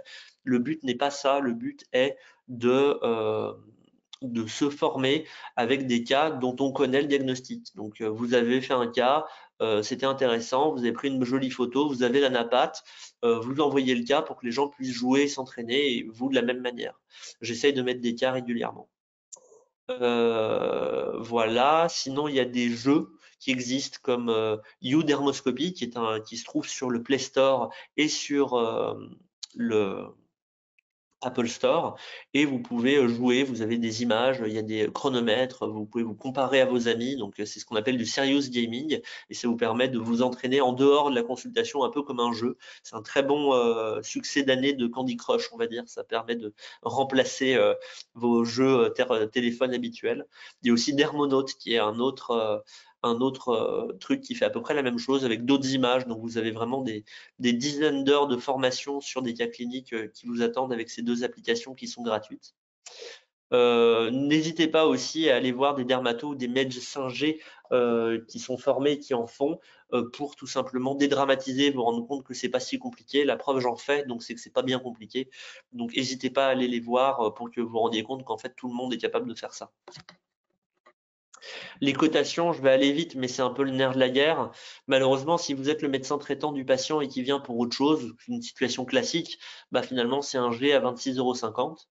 Par contre, si c'est pas un de vos patients qui vous est adressé par un confrère avec une lettre, que vous répondez avec une lettre et que vous n'êtes pas amené à revoir le patient après, donc pas vu depuis 4 mois, pas vu après pendant 4 mois, une lettre d'adressage, une lettre de réponse, c'est ce qu'on appelle un avis ponctuel consultant, c'est 56,50 €. C'est utilisable aussi pour les frottis, c'est utilisable aussi pour vos confrères qui, voilà, si vous avez une petite spécialité pour laquelle vous êtes reconnu, vous pouvez faire une expertise et qu'on vous envoie des patients. S'il y a courrier et la règle des 4 mois, vous pouvez coter un APC. Si le patient a un facteur de risque, donc QZQP 001, 54,10 €, c'est une dermatoscopie pour surveillance de lésions à haut risque. Alors malheureusement, la cotation est assez vague. C'est antécédent personnel ou familial de mélanome, ça c'est facile. Syndrome des névus atypiques, on l'a vu, c'est pas une définition très claire. Et enfin, patient à haut risque. Et le problème de patient à haut risque, c'est que ça ne veut pas dire grand-chose. J'ai demandé à la CPM du Rhône, ils savent pas bien plus que nous.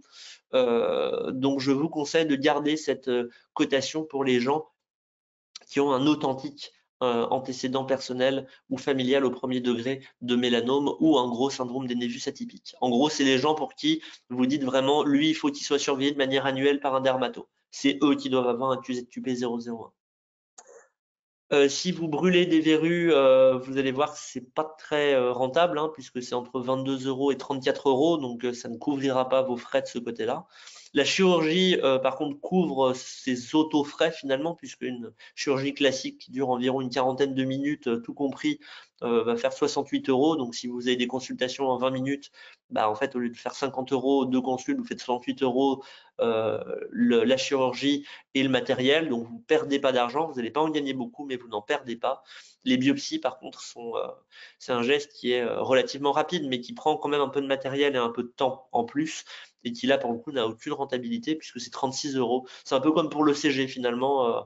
Il faut arriver à rentabiliser un ECG à coup de, avec le petit surplus, bah, ça met beaucoup de temps. Là, un peu de la même manière avec la biopsie, très difficile de rentabiliser quoi que ce soit avec une biopsie à 36 €. La téléexpertise, par contre, finalement, ne demande rien en termes d'installation et de coût. Et par contre, bah, à coût de 10 € ou de 20 € quand vous répondez, bah, en fait, si vous en faites régulièrement, là, ça commence à devenir un peu plus finalement. Si on y réfléchit comme ça, en une centaine de téléexpertises, vous avez rentabilisé votre dermoscope. Donc, centaines de téléexpertises, bah, je vous laisse imaginer, ça va finalement assez vite si on réfléchit comme ça.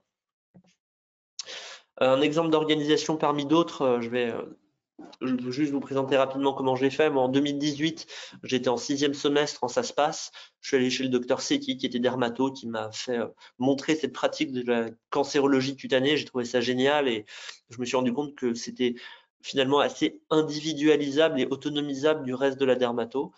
J'ai acheté des bouquins derrière et je me suis auto-formé. J'ai commencé à faire un peu des consultes dans mon coin.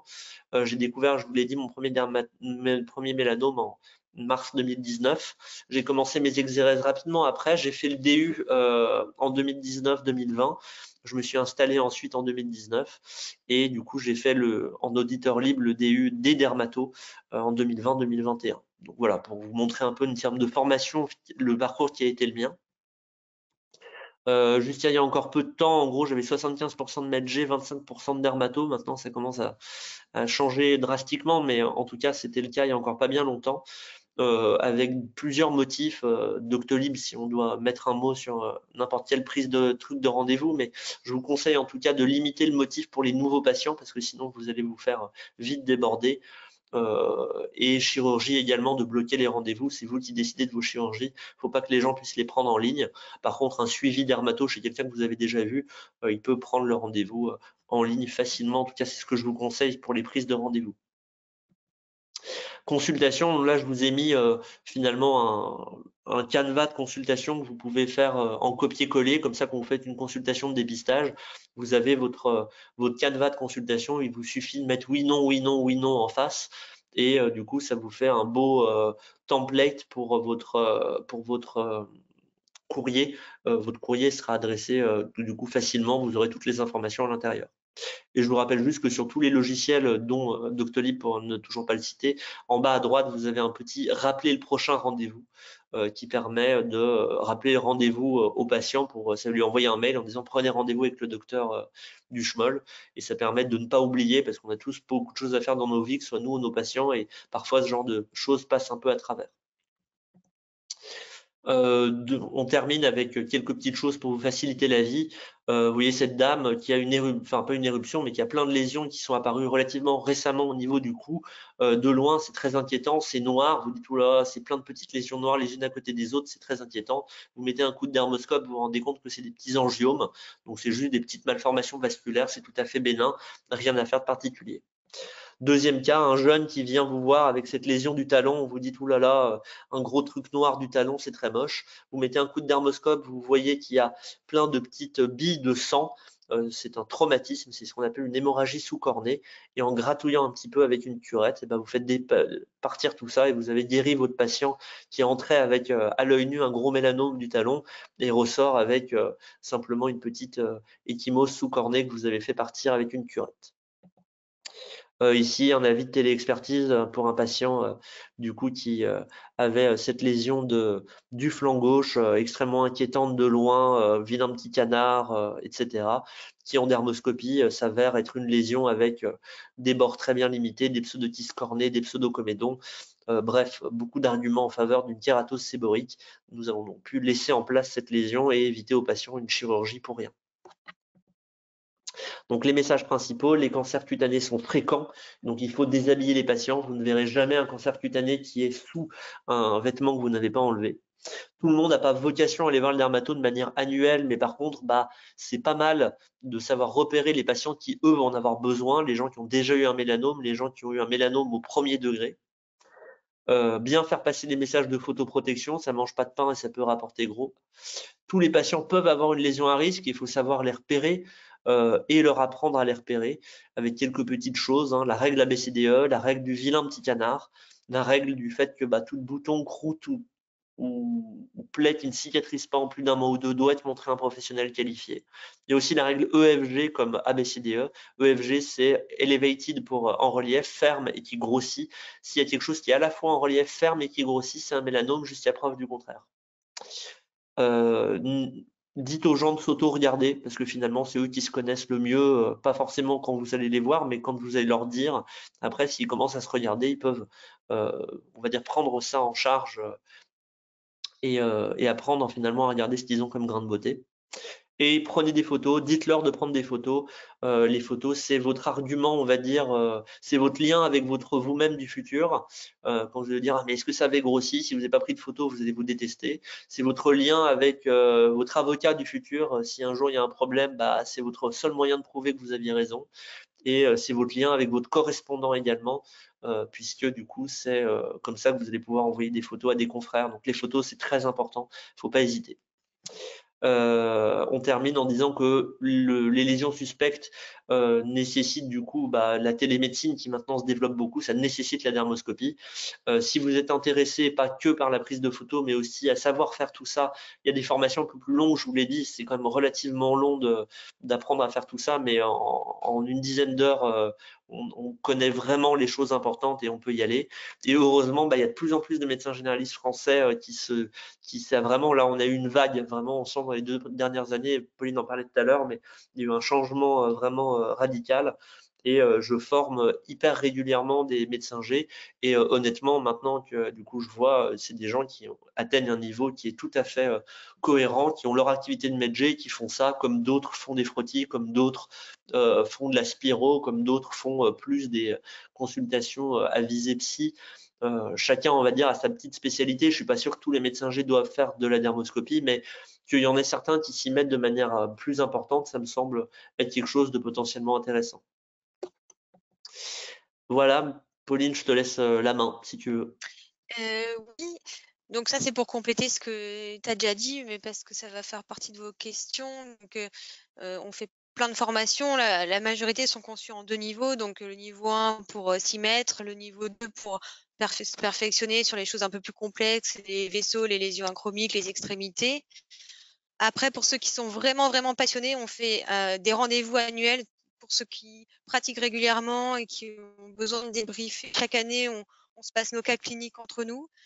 Tout ça, ça peut être fait en virtuel ou en présentiel, en fonction d'où vous êtes et où est-ce qu'on a positionné des formations, jusqu'où Julien a envie de bouger. En Bretagne, il y a aussi d'autres experts.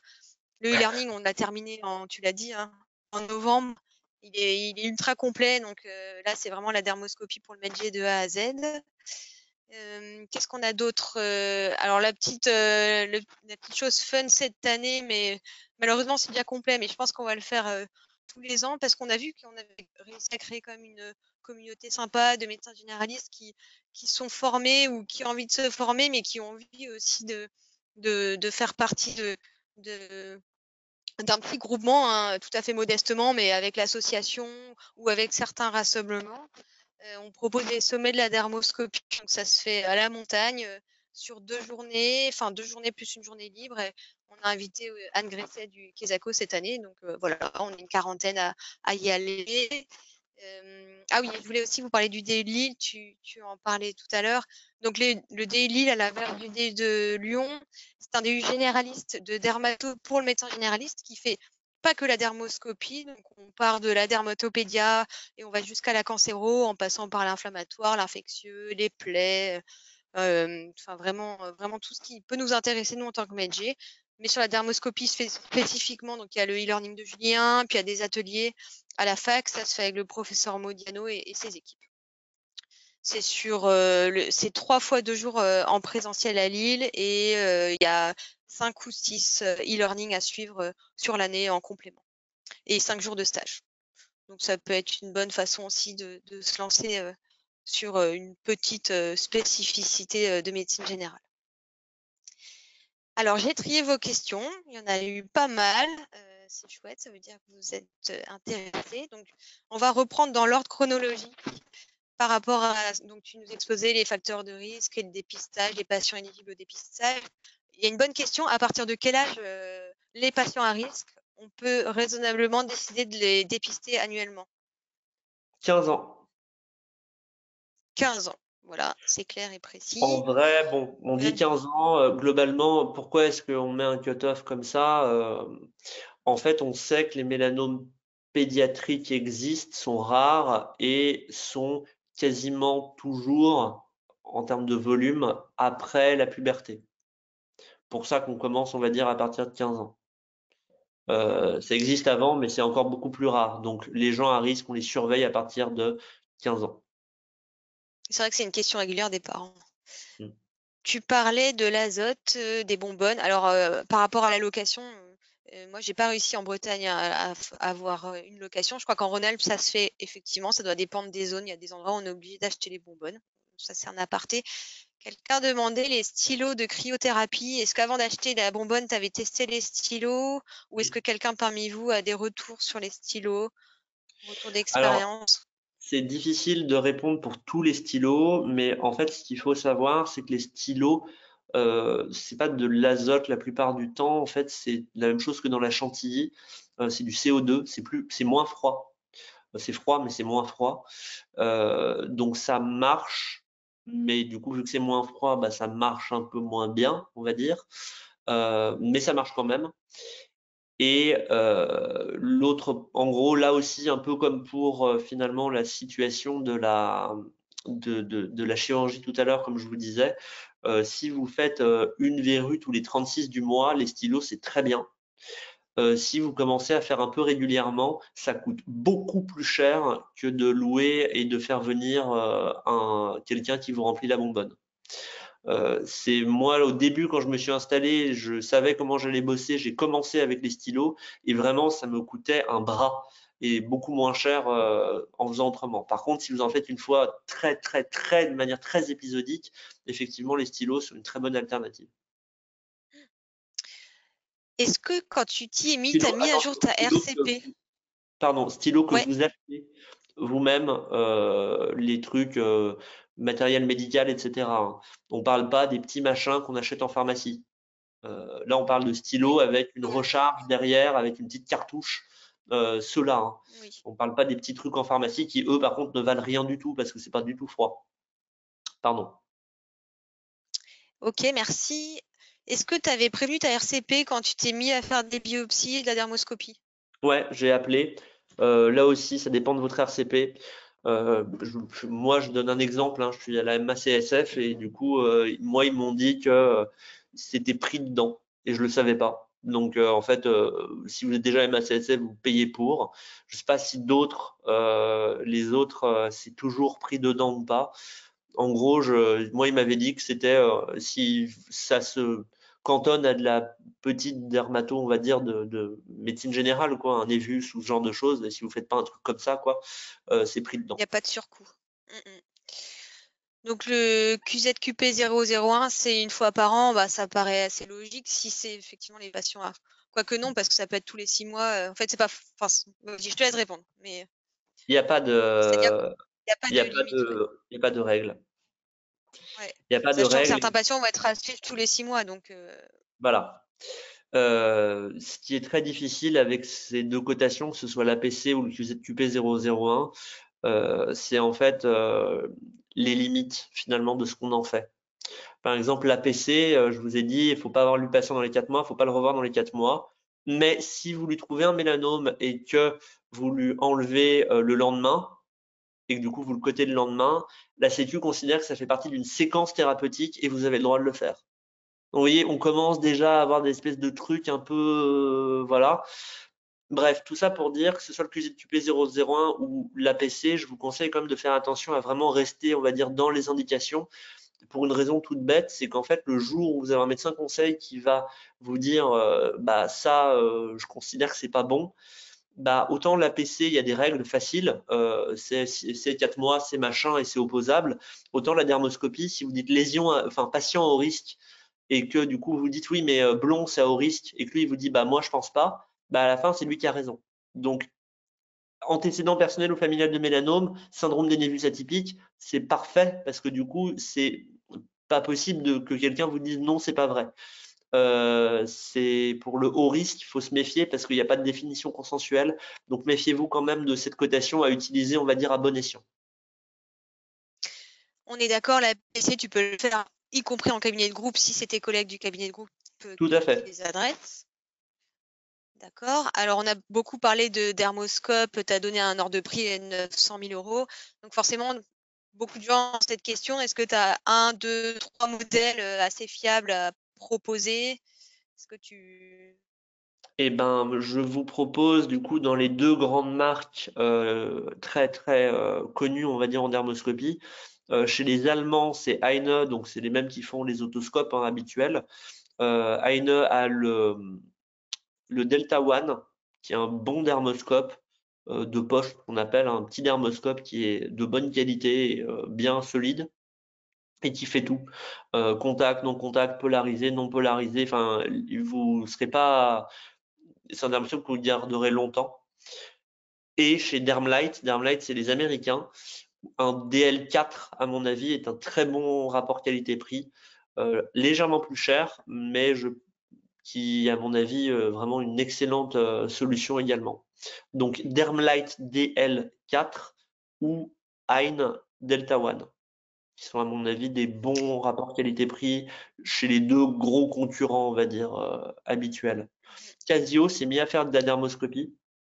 Et vous avez un excellent appareil photo qui fait du coup dermoscope et prise de photo. Donc c'est génial, c'est trop rigolo, ça ressemble à un appareil photo. Ça coûte plus cher, ça coûte plutôt 2000 €, mais en même temps il y a l'appareil photo avec. C'est une solution tout en un, mais qui coûte un peu plus cher. Et du coup, pour le dépistage, bah, vous êtes un peu emmerdé de faire le dépistage avec l'appareil photo. Donc, limite, ça oblige d'avoir un deuxième dermoscope de poche. Donc, plus de mal à le conseiller pour un médecin G qui débute. Mais c'est un bon matériel aussi. Comme ça, j'ai parlé des 3 marques. Pour ceux qui adorent bidouiller et tout tester, on se trimballe avec nos mallettes et tous les dermoscopes possibles en formation. Donc, on fait au moins 1 heure de manipulation. Chacun regarde et s'entraîne aussi à prendre des photos. Donc, pour la question connectée ou non, en fait, la connexion, non, le dermoscope, il n'est pas connecté, sinon c'est un vidéodermoscope et ça coûte très cher. Mais par contre, on prend les photos en clipsant un clip universel sur le smartphone et on peut poser le smartphone dessus ou on peut le tenir à la main. Bon, ça, on vous le montrera pour ceux qui seront là. En Ils gros, ne sont voilà. pas des dermoscopes connectés. Soit vous avez un dermoscope qui est en fait un appareil d'optique, hein, tout simplement, à travers lequel vous prenez votre photo avec votre téléphone ou un appareil photo. Donc là, on peut pas dire que ce soit connecté finalement. Ou vous avez un vidéodermoscope, j'en ai pas parlé, Pauline en parlait à l'instant. C'est en gros un dermoscope qui est littéralement relié finalement à votre ordinateur et qui prend les photos, etc. Et en fait, ça, il y a deux possibilités.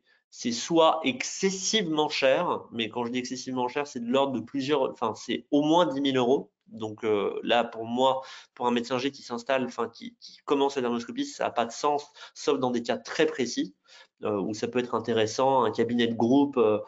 Il y a une CPTS qui a dit on va louer une salle, on va mettre un dermoscope dedans et en fait tous les médecins G qui sont formés vont venir faire une vacation. Bah, ça, super bonne idée de faire ça.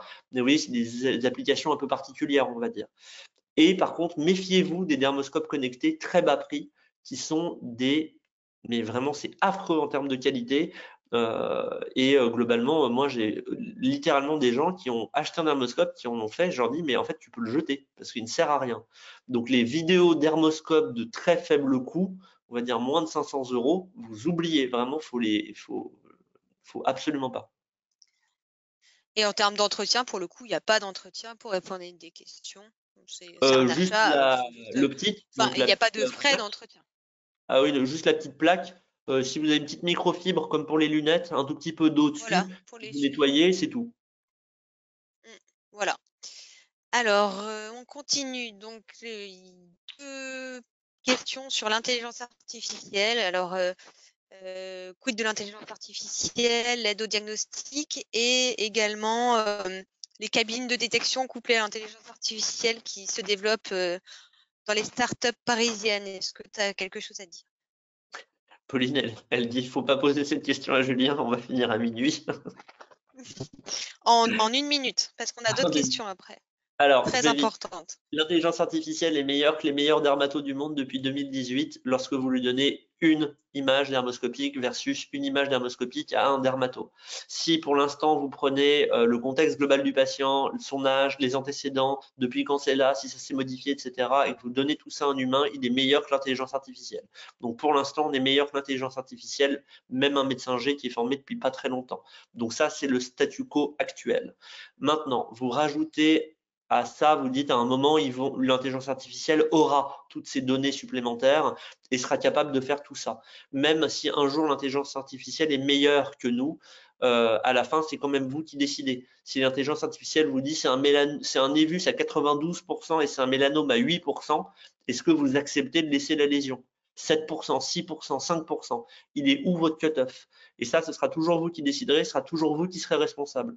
Donc oui, ce sera une aide, probablement que ce sera une aide au triage, probablement que ce sera une aide qui nous permettra de ne pas regarder certaines lésions parce qu'elle est vraiment sûre et du coup elle vous présentera toutes les douteuses et c'est vous qui déciderez, mais à la fin c'est quand même vous qui prendrez la décision, donc c'est intéressant d'être formé quand même.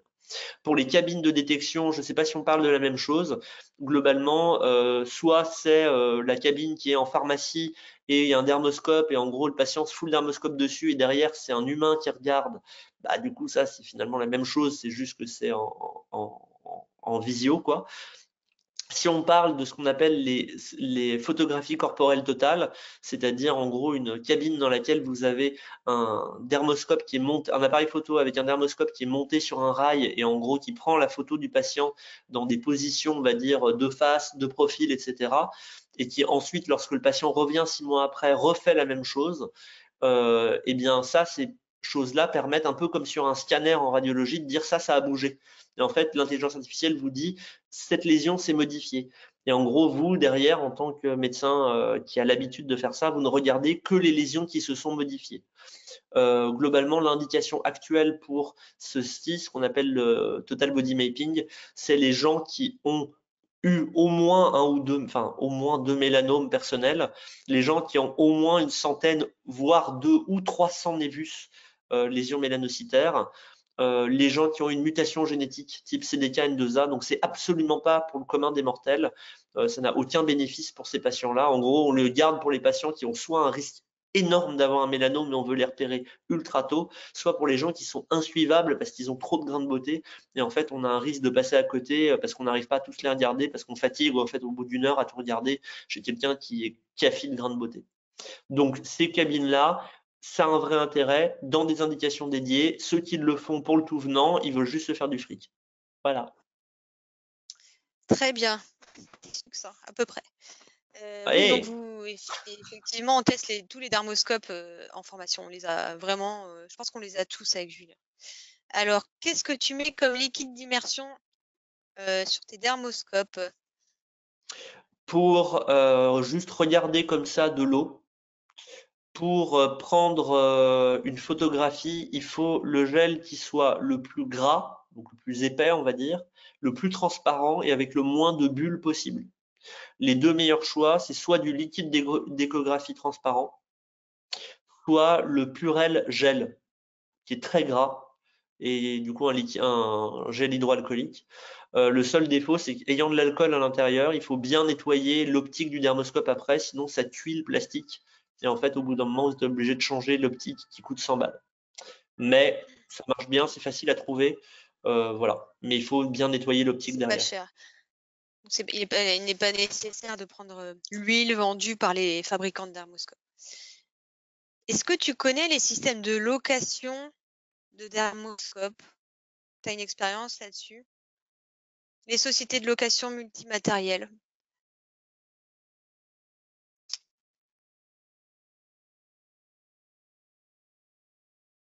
Tu es là?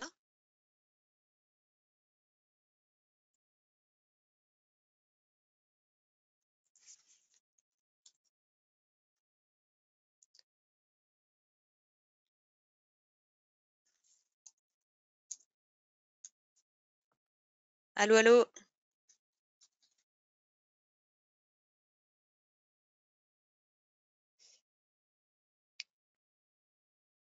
Julien? Oui, oui. Allô? Ouais, il y a eu un tout petit bug, je pense. Mon ordi Tu es s'est là? coupé. Désolé. D'accord, il n'y a pas de problème. Me Non, on voilà. était sur la question des sociétés de location multimatérielle. Est-ce que tu as une expérience, des retours d'expérience là-dessus? Des gens qui Les loueraient un sociétés, pardon, dermatoscope de location de matériel? Ah, pas du tout. Ça, je connais pas. Non, non, moi non Désolé. plus. Ok, alors on a presque terminé. Donc toute cette partie sur l'icono, donc tu as présenté une slide. Beaucoup de gens proposent l'atlas de Luc Thomas. J'imagine que tu vas Oui. confirmer que c'est un super ouvrage avec les fiches très didactiques de dermoscopie. Oui, l'atlas de dermoscopie. Donc du coup, il a été mis à jour en 2023. En gros, si vous voyez à quoi il ressemble, il a une partie en haut, c'est blanc, en bas, c'est plutôt violet, on va dire, la couverture. Voilà. Et l'ancien, il est bleu foncé. Donc le nouveau, il est blanc et Ouais, violet faut pas et prendre le mauve. bleu français, il est plus à jour. Voilà, donc entre ça et les applications et que tu as citées, vous avez de quoi faire. Si vous Ouais. n'avez plus les noms, vous regarderez sur le replay, hein, vous retrouverez. Les deux dernières questions, donc quelle formation pour un interne? Oui, alors c'est vrai que les internes sont non éligibles au DPC. Alors nous, au CHEM, on invite 2 internes par session, donc ça peut être une façon de le faire. Les premiers appelants sont les premiers servis. Donc voilà, en échange, on vous demande un petit compte rendu, votre avis sur la formation, c'est confraternel. Sinon, les applis, les livres, comme Julien a fait à son jeune âge. Et je ne sais pas si le DU de Lyon est ouvert aux internes, Julien. Oui. Oui, il est ouvert aux internes. Celui de Lille, le professeur Modiano, avec tellement de monde qui, pour l'instant, il privilégie les gens installés pour qu'il y ait une efficacité immédiate de son DU sur sa zone. Mais celui de Lyon, donc, est possible. Et donc, la dernière question sur les paramédicaux. Donc, c'est un autre champ, hein, mais comment se former, avoir des connaissances de base, favoriser le dépistage ou au minimum pouvoir faire une photo suffisamment pertinente pour favoriser la téléexpertise. Est-ce que tu veux répondre? C'est vaste. Je pense que C'est les vaste. professionnels de santé qui sont exposés de manière régulière, les podologues pour les pieds notamment, les kinés qui voient beaucoup de peau par définition, les infirmiers également sont des gens qui vraiment peuvent aider et aident régulièrement à trouver des choses chez des gens qui sont pas forcément suivis par un médecin ou alors suivis mais de loin ou qui vont pas très fréquemment, etc. La question c'est le comment, puisque du coup, pareil que pour les internes, pour le DPC, c'est pas toujours simple. Certaines sociétés. Alors, en tout cas, ouais, du coup, juste pour dire que chez nous, il y en a Karine Delahaye qui est podologue, qui fait pas mal de formations en dermato, hein, pour les podologues. Elle en a aussi qui sont en pluripro. Il y en a une typiquement sur le dépistage des cancers cutanés. Donc, il y a des formations, hein, sur la cancéro-cutanée ouvertes aux podologues. Ça, c'est sûr. Je J'essaie m'engage. par exemple de faire de temps en temps, j'ai l'URPS des kinés de Lyon qui m'a demandé de faire une intervention. C'est moins protocolisé, on va dire, qu'avec le DPC. C'est souvent des petites associations, on va dire, locales qui me demandent de faire une formation. Mais voilà. Donc du coup, c'est bien s'il y a des choses aussi un peu mieux organisées pour les podologues, mais je sais pas si ça existe pour les autres spé. Ça existe pour autant que possible en tout cas, nous on le fait au maximum hein, pour les kinés, les podologues, ça c'est certain parce que c'est quand même des professions qui sont quand même le nez sur la peau et qui travaillent beaucoup avec les médecins pour tout ça. La formation en e-learning versus présentiel, je dirais que les deux ont des avantages. Celle en présentiel a l'avantage évidemment d'avoir le matériel, de discuter en direct, de manipuler, de s'entraîner avec son téléphone, voir si c'est compatible, prendre des photos. Et puis c'est toujours plus convivial. Celle en e-learning, elle est ultra complète. Globalement, c'est les 2 fois 7 heures en présentiel regroupées en un seul e-learning. Et donc, l'avantage, c'est qu'on peut la faire en plusieurs fois, la revisionner. Il y a plein de petits quiz. C'est une grosse masse à ingérer, mais on a l'ensemble d'un coup. Les deux peuvent aussi être complémentaires. Moi, les formations, j'ai écouté plein de fois et à chaque fois, j'apprends des nouvelles choses parce que je pense que c'est impossible de tout retenir, que ce soit en présentiel ou en e-learning. Donc, voilà, il n'y a pas vraiment de réponse. Ça dépend aussi où vous habitez, quel temps vous avez à y consacrer, si vous avez des remplaçants. Enfin, voilà, c'est assez personnel. Mais les deux sont de qualité équivalente puisque ce sont globalement les mêmes contenus en tout cas. C'est le même contenu, organisé C'est le même fond, une différemment. forme Il y a différente. certaines choses qu'on Voilà. peut pas faire en visio, qu'on fait en physique, des choses qu'on fait plus en visio du coup, puisqu'on fait pas ce qu'on fait en physique. Enfin, les choses qu'on fait pas en visio, la seule chose, c'est jouer avec le dermoscope en fait, hein, finalement, si on y réfléchit. Mais du coup, on fait plus de cas cliniques. Donc, c'est la seule différence. Sinon, tout le reste du contenu est finalement le même. Voilà, donc et en visio, c'est soit en e-learning, donc chacun à son rythme, soit en classe virtuelle où là on est tous ensemble, il y a un chat, on discute, on répond en direct aux questions. Donc l'avantage de la classe virtuelle et du présentiel, c'est aussi ça, c'est de pouvoir poser ces questions.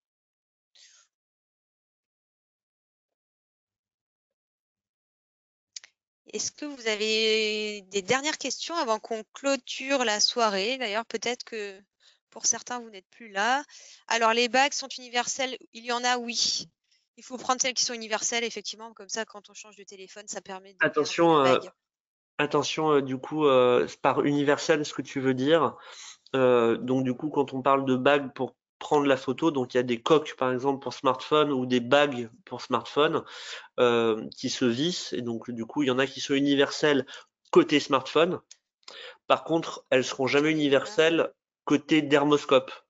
Ce qui veut dire que globalement, la plupart du temps, il faut faire attention. Si vous changez de dermoscope, la bague change. Donc achetez bien une bague Dermlight si vous achetez un Dermlight ou une bague Hein si vous achetez un Hein parce que sinon elles sont pas interchangeables. Quoique l'autre fois, on s'est rendu compte que, en fait, ça m'a fonctionné sur les deux, mais logiquement, non. Dans un sens, oui, je crois que... Ouais, oui. Enfin bref, oui. Oui. Enfin bon, on va pas s'avancer. Mais oui, donc c'est mieux une bague universelle, comme ils les appellent, ça veut dire universelle en smartphone, plutôt qu'une coque adaptée, parce que la coque est forcément la taille du téléphone.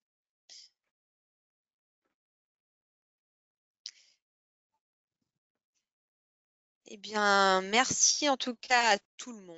Merci beaucoup à Julien, c'était super, intéressant et clair comme toujours. Donc, un grand merci à toi et pour tout ce que tu fais pour nous, les métiers dans ce domaine. Vraiment. Bon, bah écoutez, merci en tout cas à vous tous d'être restés aussi longtemps. Et puis, bah, j'espère que ça vous a montré un peu l'intérêt que ça pouvait avoir et que ça a peut-être un peu éveillé votre curiosité.